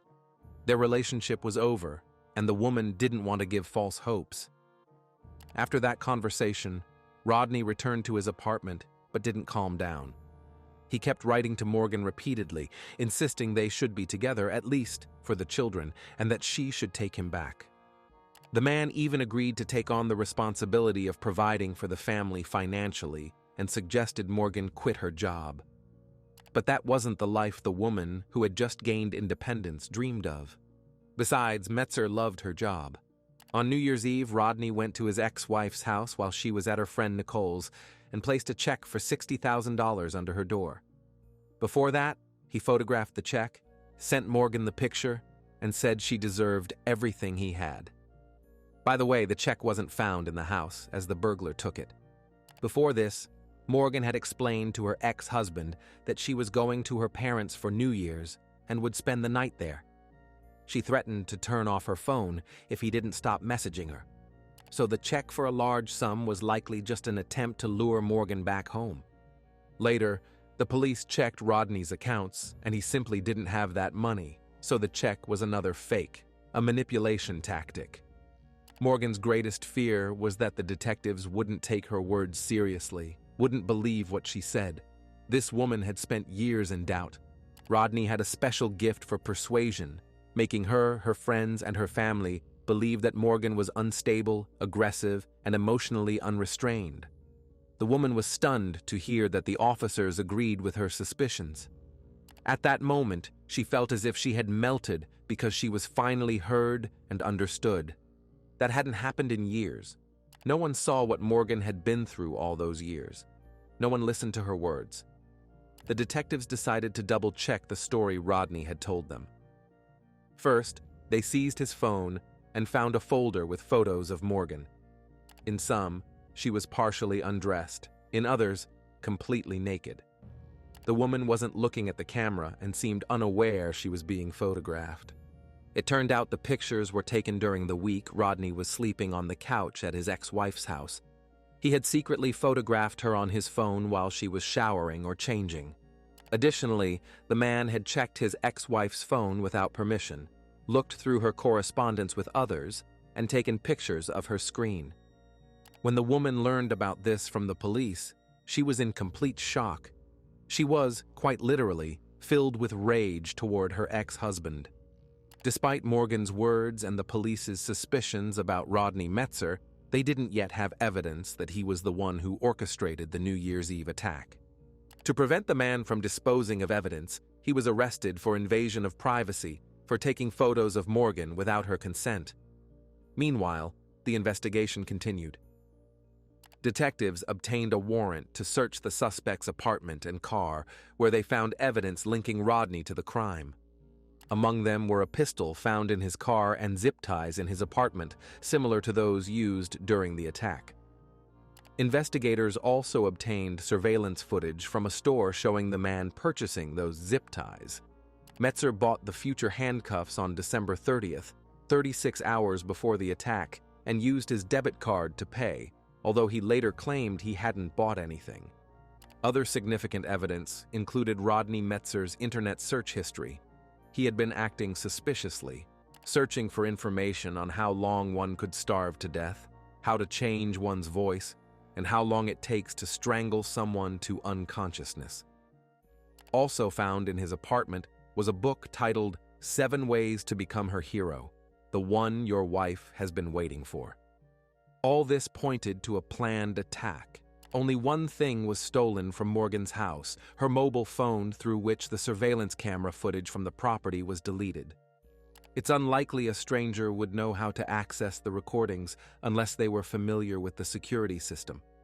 It also turned out that the pancreatic cancer diagnosis Rodney had supposedly received from the hospital was fake. It was another harsh manipulation tactic to regain his ex-wife's sympathy. The man had made it all up to get Morgan's compassion. After his arrest, Rodney confessed that he had planned to save the family. When the divorce was finalized, Morgan began distancing herself from him, and he didn't want to lose her for good. The police suggested that by orchestrating the attack on his own wife, Metzer had several goals. First, Rodney wanted to make her feel she was in danger without him. Second, he wanted to be her savior. However, there are plenty of cases where attempts to win back an ex-partner end in death. And in Morgan's case, things could have ended far more tragically. Examining the evidence in this case, detectives discovered that Rodney's plan was far worse than investigators had initially thought. Metzer didn't deny that he had searched the internet for ways to change his voice, but explained it by saying he thought his voice wasn't masculine enough. Rodney pretended to be shocked by what happened to Morgan. He assured the police he had nothing to do with it because he was very kind and gentle by nature. The assistant district attorney called Rodney Metzer a master manipulator. In the days leading up to the attack, he forged a doctor's report and faked cancer to gain sympathy from his ex-wife. When that didn't work, the man devised an intricate plan aimed at taking Morgan's life. Rodney's attack could have been even more brutal, as investigators found his suicide note, which implied that he initially planned to kill his ex-wife and then take his own life. The man didn't care that their children would be left orphans. However, for some reason, he deviated from his original plan, perhaps when he heard that Morgan still loved him. After that, Rodney came up with a rescue plan. Fortunately, the sheriff's office investigators quickly unraveled the cunning scheme. A surveillance camera in the residential complex captured Rodney Metzer returning to his apartment shortly after the attack on Morgan. He looked exhausted, disheveled, and was clearly in a hurry. A few minutes later, the man appeared on camera again, but now he looked completely different, in clean clothes with a bag in his hand. Perhaps the bag contained some evidence from the crime scene that Rodney disposed of along the way. it was never found. Ultimately, Rodney Metzer was charged with a long list of crimes, including sexual assault, kidnapping, home invasion, possession of a firearm, and domestic violence with aggravating circumstances. He was held in custody without the possibility of bail. Those who knew Rodney were in shock. His mother, whom he called 2 days after his arrest, was stunned and couldn't believe her son could be accused of such a thing. Moreover, Rodney himself told his mother that he would never have done it and genuinely didn't understand why Morgan had treated him this way. She accused him of the attack even though he had only come to save her. In reality, when the worst was over, Morgan began to doubt herself. Even after the police found irrefutable evidence, the woman, accustomed to being blamed for everything, asked herself questions. Could it really not have been him? Could someone else have committed the attack?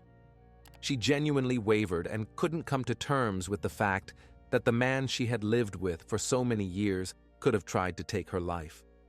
The twins were still with relatives in Florida. Morgan didn't want the children to see her with bruises and wasn't ready to answer the questions they would inevitably have. Besides, she needed to prepare for a serious conversation and somehow explain to the twins that their father would no longer be around. They were only about 9 years old, and parting with their dad could be painful. Although the victims survived, the consequences of the attack were severe. Morgan couldn't sleep for months. She struggled with nightmares in which she heard an unnatural mechanical voice and saw a stranger in a strange outfit resembling Batman's, who then suddenly turned into her ex-husband. In the first few weeks after the incident, she often kept her twin children at home instead of taking them to school because she was simply afraid to be alone in the house and needed the twins to be near her.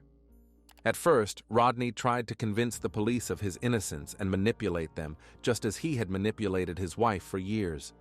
But then, to avoid a lengthy trial and resolve the case faster, he was offered a plea deal. Naturally, he agreed.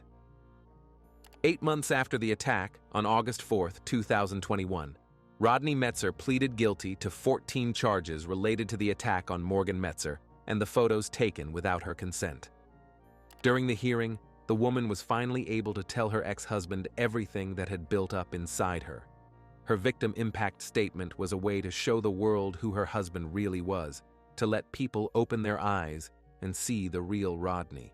Because for years, no one noticed his manipulations, and no one ever believed he was a bad person. Morgan said that as horrific as the attack was, it at least finally revealed his true face. And it was the attack that became a relief for her and the first step toward a new, free life. Rodney Metzer was sentenced to 70 years in prison, of which he must serve 25 years in incarceration, with the remainder on probation as part of the plea deal. The prisoner refused visits from loved ones for a long time because he was ashamed of his actions. He was especially ashamed in front of his parents, who had lost their younger son to leukemia, as Rodney, by lying about his diagnosis, forced them to relive painful moments. Metzer has long suffered from type 1 diabetes, and his health has rapidly deteriorated since he's been in prison. As for Morgan, she took steps toward recovery, underwent therapy, and focused on raising her children. She also devotes a lot of time to helping others who have found themselves in similar situations. The Morgan Metzer case was adapted into a film called My Husband is Stalking Me. Her story was also adapted into a film titled My Husband, the Gaslighter, the Morgan Metzer story. The woman wants to share her painful experience with as many people as possible. Morgan still receives letters from women who have faced similar situations and tries to help them rebuild their lives. If you have finished watching, you are a real fan of true crime. Subscribe to the channel, turn on the bell notifications, and put the like. See you in the next video. On average, a person knows about 5,000 faces. Of those 5,000 faces, approximately 150 are close acquaintances. Statistics indicate that out of 100 people, one of them is mentally unwell. This means that among your acquaintances, there is a high likelihood that there is at least one person who needs a psychiatrist. What is the probability of meeting a psychopath in a new acquaintance? And what if this new acquaintance targets you specifically? His plan was to first tie up Angela, make love to her, and then let everything burn in blue flames. This was not just a figure of speech, because a canister of gasoline was already standing in the bedroom. Help this channel grow. Like the video, try the new hype feature, leave a comment, and subscribe for more stories. This helps us a lot. Thank you. Angela J. was born and raised in California, but then her entire family moved to Australia, as her parents were originally from there. After her parents' divorce, the girl stayed with her mother, Susan, and her sister, Danielle. Angela graduated from high school on the central coast of New South Wales and later completed university there, earning a degree in reproductive medicine. In 2016, Angela lived in Port Macquarie and worked at a hospital as an obstetrics and gynecology intern. The young woman loved her profession, which gave her the privilege of bringing new people into the world. Her patients were also thrilled with their intern doctor. When Angela was just over 20 years old, she married her boyfriend, Ben.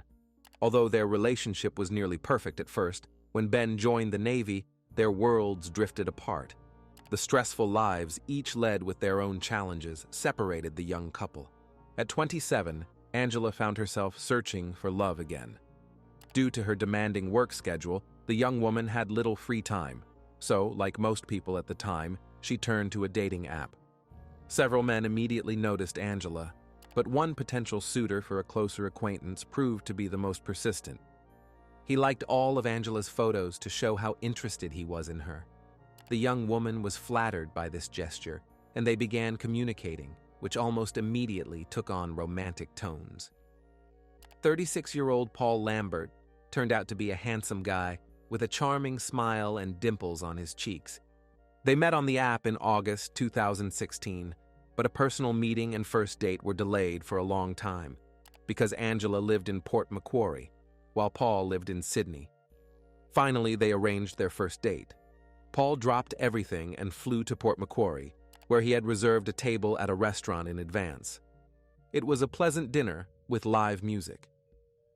At first, Paul and Angela were very shy with each other, and there were awkward pauses in the conversation, but after a couple of drinks, they talked non-stop for several hours. So, it could be said that the first date went splendidly.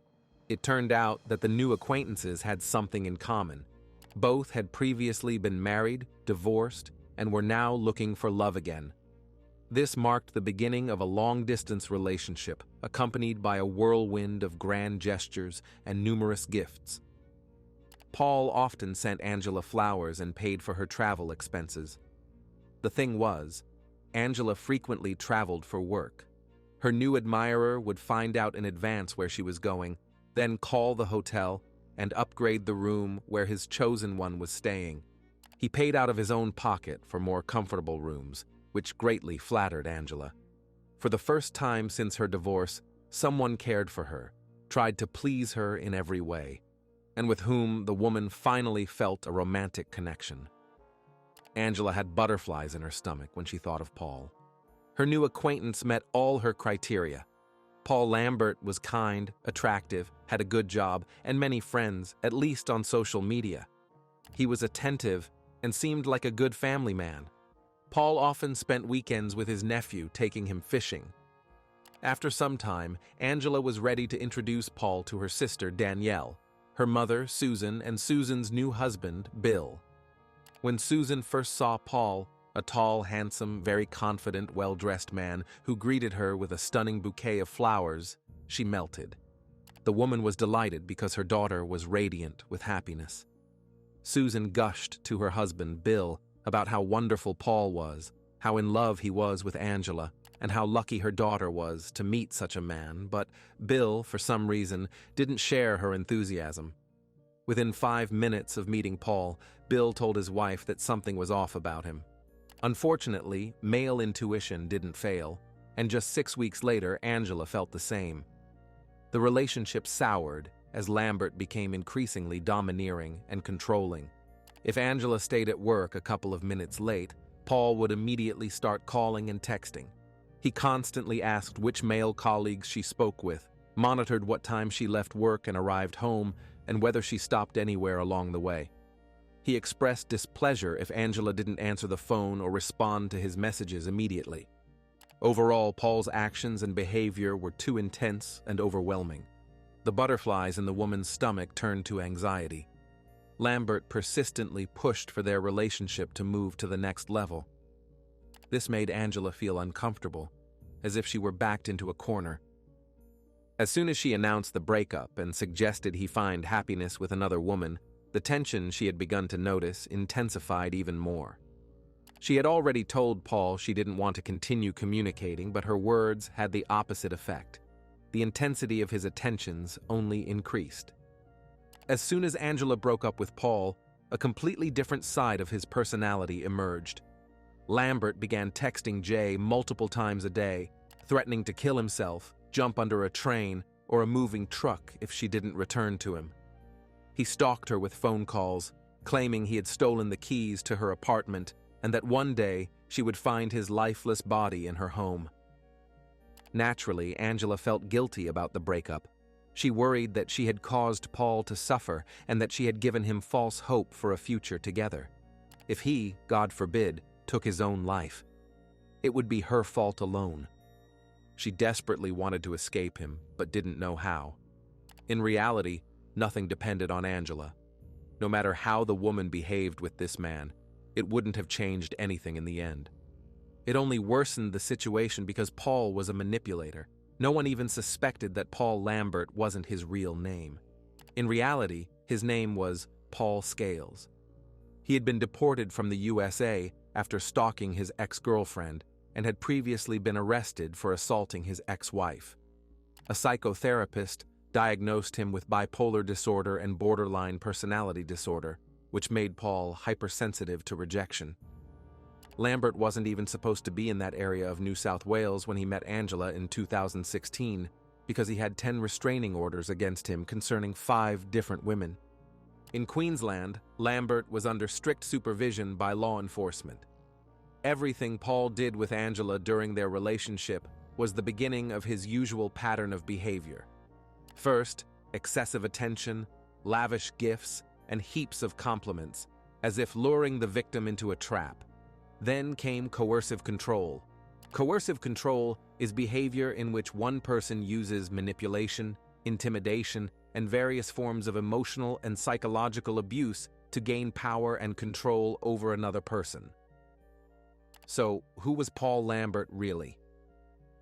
Paul Dennis Lambert, real name Paul Michael Scales, was born on August 10, 1980, in Queensland, Australia. His parents divorced when he was 4 years old. Paul had an older sister who, by then, had married and started her own family. He also had 2 half-brothers and 2 half-sisters because, eventually, Paul's father remarried and had more children. Paul's history of violence toward women began when he was just over 20. At 36, Lambert met Angela. For about 13 years before meeting her, the man had been cruel to his girlfriends. As mentioned, he had 10 restraining orders concerning former partners. Paul exhibited controlling behavior, intimidation, and sometimes physical violence toward his girlfriends whenever they tried to break up with him. Lambert would stage an entire performance, threatening to take his own life. He fabricated elaborate lies, claiming that family members were dying or that he had been diagnosed with cancer. He said he had been abused and mistreated as a child. In short, he did everything to keep his partner by any means. For a while, the women would return, feeling sorry for him. When that stopped working, Paul would contact his ex-girlfriend's family or her new boyfriend and threaten them. Most often, what were once romantic relationships ended with a police report and a restraining order against Paul. In February 2014, Lambert married a woman he had known for several years, and their marriage quickly deteriorated. Former colleagues said Lambert left his wife just a couple of weeks after their wedding, despite consulting with builders and getting quotes for building a house together. The reason was some mysterious woman he told no one about. Later, Paul managed to rekindle the spark with his wife, and they were together for a while. But just 7 months later, in September 2014, he traveled to Orlando, Florida, where he began a romance with 32-year-old television journalist Brittany Ann Keel, an Emmy Award winner, whom he met online. Lambert flew to his beloved several times until he was fired from his job in Brisbane after the business owners grew tired of his petty thefts. Each time he was caught stealing, Paul would act bewildered and say he simply forgot to take the item out of his pocket. The funny thing was, he wasn't poor and had enough money for a decent life. So petty theft at work was nothing more than an obsession or a form of entertainment. For a long time, Paul seemed like an impeccable employee, and only through regular interaction could one see it was just a mask. Colleagues said Lambert always planned everything meticulously. He constantly devised schemes and plans, always thinking 10 steps ahead. He was considered intelligent, but a bit strange. At work, Lambert was a professional and earned good money, but in his personal life, he struggled to connect with people and make real friends. And if he became attached to someone, he believed it was forever. After his marriage fell apart for good, Paul moved to Florida to be near Brittany. Despite her reluctance, Lambert arranged a personal meeting and convinced her to spend 3 months with him to see if they could be together.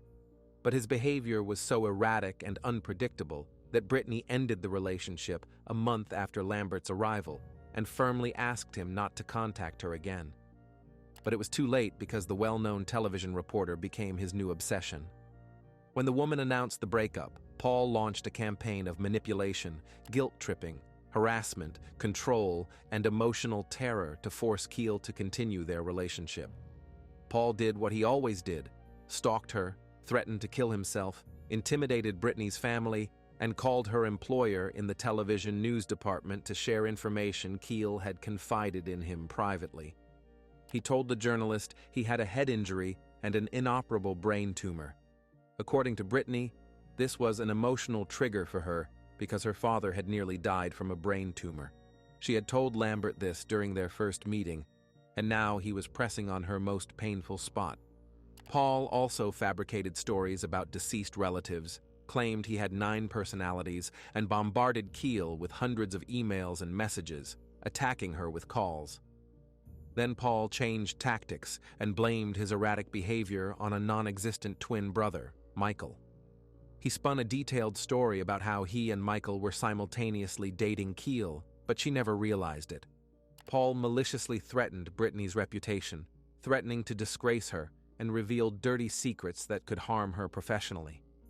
He also tried to extort money from Keel in exchange for leaving her alone, doing everything to ruin the successful journalist's life.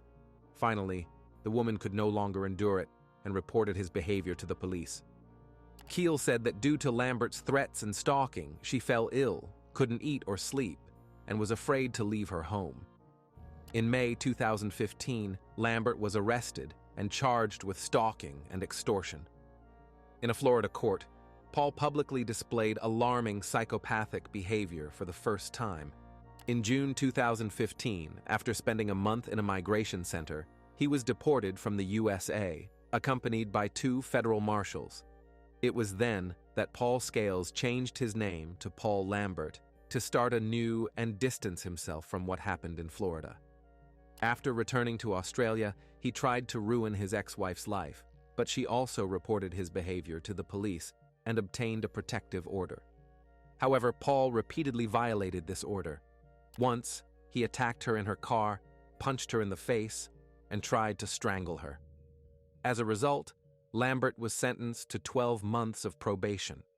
In May 2016, Paul moved to the suburb of Kogarah in southern Sydney and got a job as an insurance agent at a motorcycle dealership. However, this violated the terms of his probation, as he was prohibited from leaving Queensland without permission from the parole board.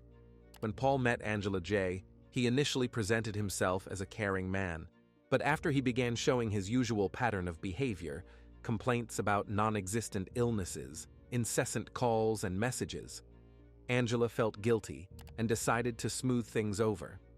She invited him to her school reunion, but made it very clear they would attend the event strictly as friends. The woman hoped Paul would meet someone else and forget about her. However, things didn't go as she planned. The interaction quickly escalated into an argument, and Paul left the event with Angela's phone and keys, which he had taken from her purse.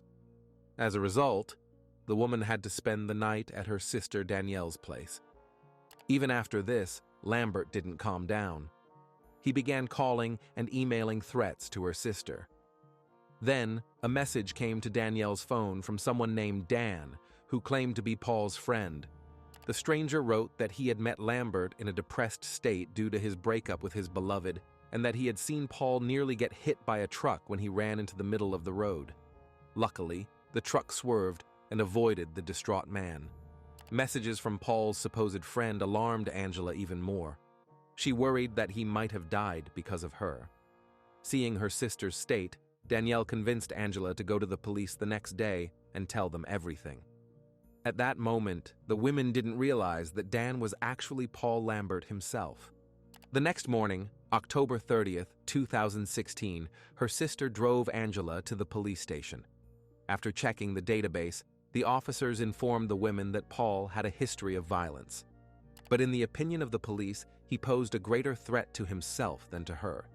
However, they asked her to call emergency services immediately if anything happened. Jay filed for a civil protection order against domestic violence, but the police were unable to serve the order to Lambert himself. They tried to contact Paul to hold him accountable, but he evaded appearing in court. Leaving the police station, Angela went to work at the hospital. She even considered telling her colleagues about the situation, but was too ashamed to admit that after 2 months of knowing a man, she had ended up in such a wild story. Jay wanted to warn her management that if she ever didn't show up for work, they should call the police. But she never did. Angela didn't yet know what her former admirer had planned. An old friend of Lambert's recalled that Paul fell in love with his many partners too quickly, so his obsession with Dr. J wasn't surprising. However, no one could have imagined that Lambert would become so fixated on this woman that he would commit a horrific crime. In late October 2016, Paul flew back to Port Macquarie and rented a car, a white Corolla hatchback. He told the manager he had come to meet his girlfriend. They had fought, and he wanted to make amends, not wanting to part on bad terms. The car rental company employee said the man seemed agitated and noticeably nervous as he hurriedly loaded his bags into the trunk. Then Lambert went to a hardware store and bought a utility knife, an axe, and 2 30-meter rolls of duct tape, after which he drove to Angela's house to wait for her to return from work. When the woman saw her ex-boyfriend on her porch, she was frightened. But Paul calmed her down, saying he just wanted to talk. He admitted honestly that 2 personalities were battling within him, and sometimes the bad Paul overpowered the good one. He advised her to call the police immediately if she noticed dangerous changes in him. During this conversation, Paul finally revealed to Angela that Dan, his supposed friend, was a fictitious person. Lambert had tried to get her attention by pretending to be an imaginary friend. He simply didn't know what to do or how to win his girlfriend back. The meeting ended in another argument. Jay told Lambert she regretted meeting him and asked him to leave her alone and never appear in her life again. Paul left, but continued sending threatening messages. He bluntly told her that her house wasn't safe because he had the keys to her front door. He also warned that he was in a good mood for now, but that good mood wouldn't last long, especially after being rejected. Instead of returning home, the man booked a room at a hotel across from the hospital where Angela worked and began stalking her. For several days, he tracked her work schedule, followed where she spent her nights, and often hiding in the bushes, watched through her windows to see what Jay was doing at home. Angela had no idea Paul was nearby, watching her the whole time.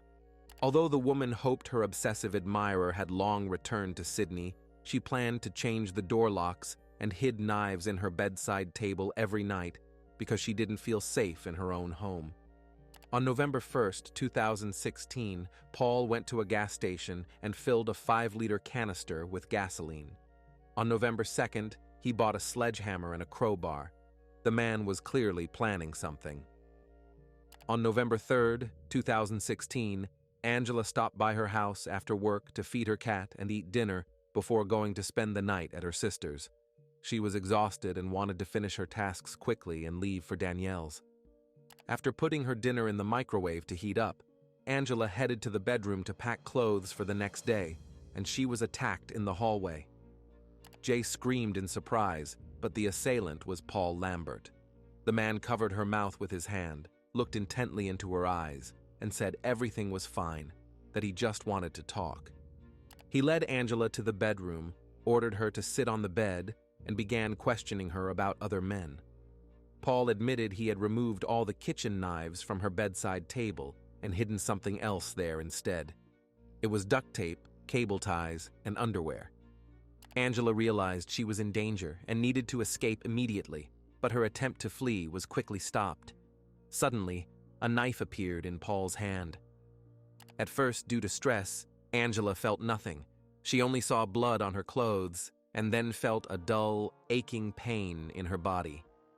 Paul inflicted 11 stab wounds to Angela's chest, arms, and legs before grabbing the gasoline canister and pouring its contents over the woman's head. The liquid ran down her body, getting into her eyes, ears, and mouth.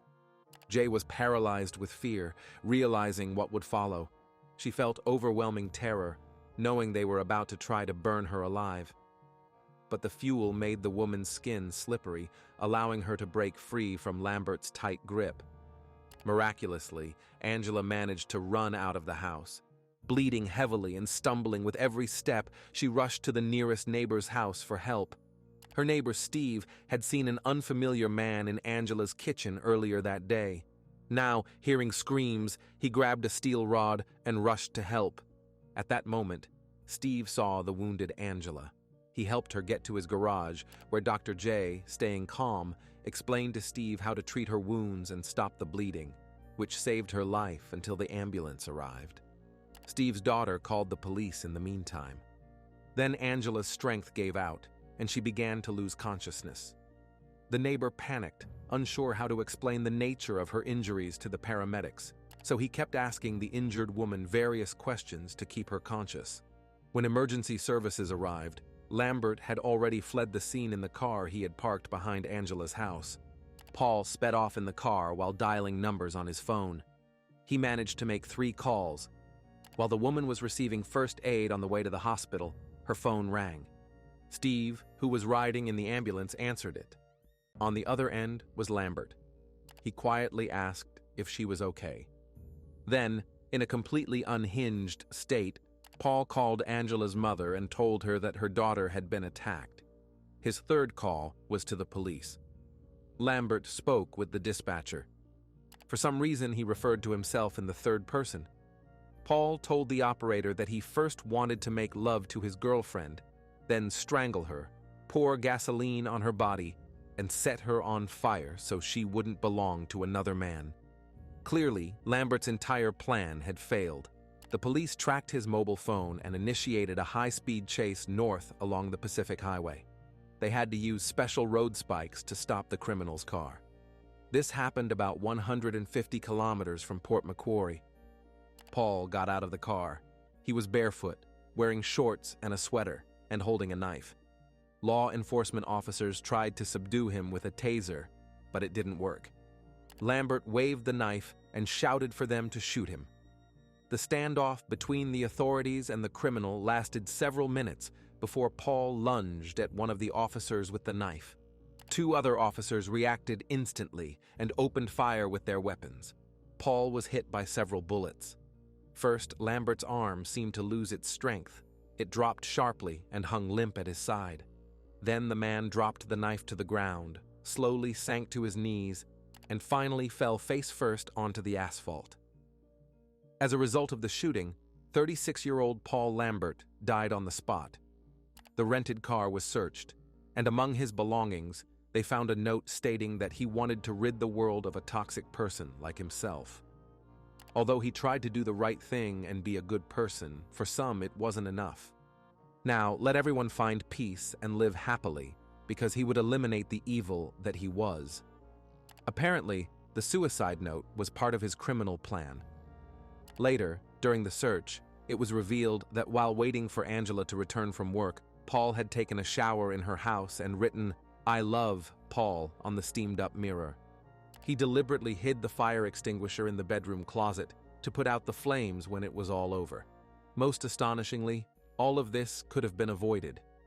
A few days before the attack, Lambert was stopped by New South Wales police for speeding and driving with an invalid license. But the police didn't know he was violating the terms of his parole, so they only issued a fine. Fortunately, Dr. Angela J. survived the attack by her former boyfriend. She breathed a sigh of relief upon learning that her stalker could no longer harm her. It was immense happiness, almost euphoria, that she had miraculously escaped. For a long time, she felt like the victim of a massacre. It seemed strange to her that she hadn't died because, at one point, the woman had seemingly said goodbye to life. A few days later, the only sign of the horror that had taken place in the quiet suburban house in Port Macquarie was a trail of blood on the driveway leading to the neighbor's house. Angela herself was so traumatized by the incident that she left soon after the attack and returned to the city where she had so many happy memories before meeting Paul Lambert only 6 years later. Despite having to deal with such a horrific situation, where a 6-week relationship ended in stalking, harassment, and an attempt on her life, Angela J. managed to find happiness.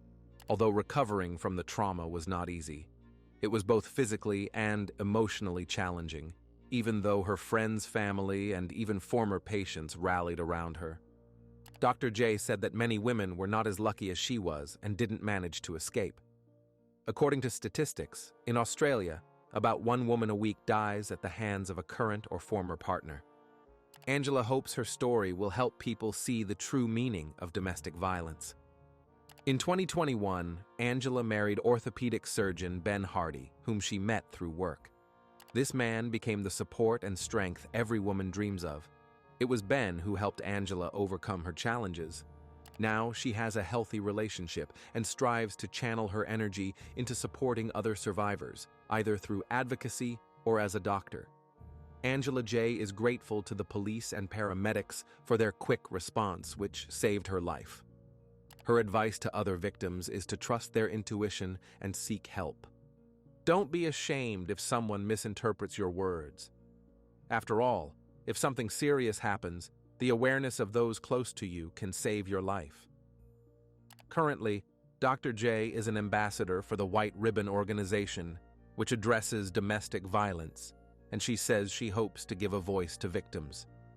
Angela, along with her family, participates in various events aimed at raising funds to support programs to prevent domestic violence in Australia and to support a cancer charity.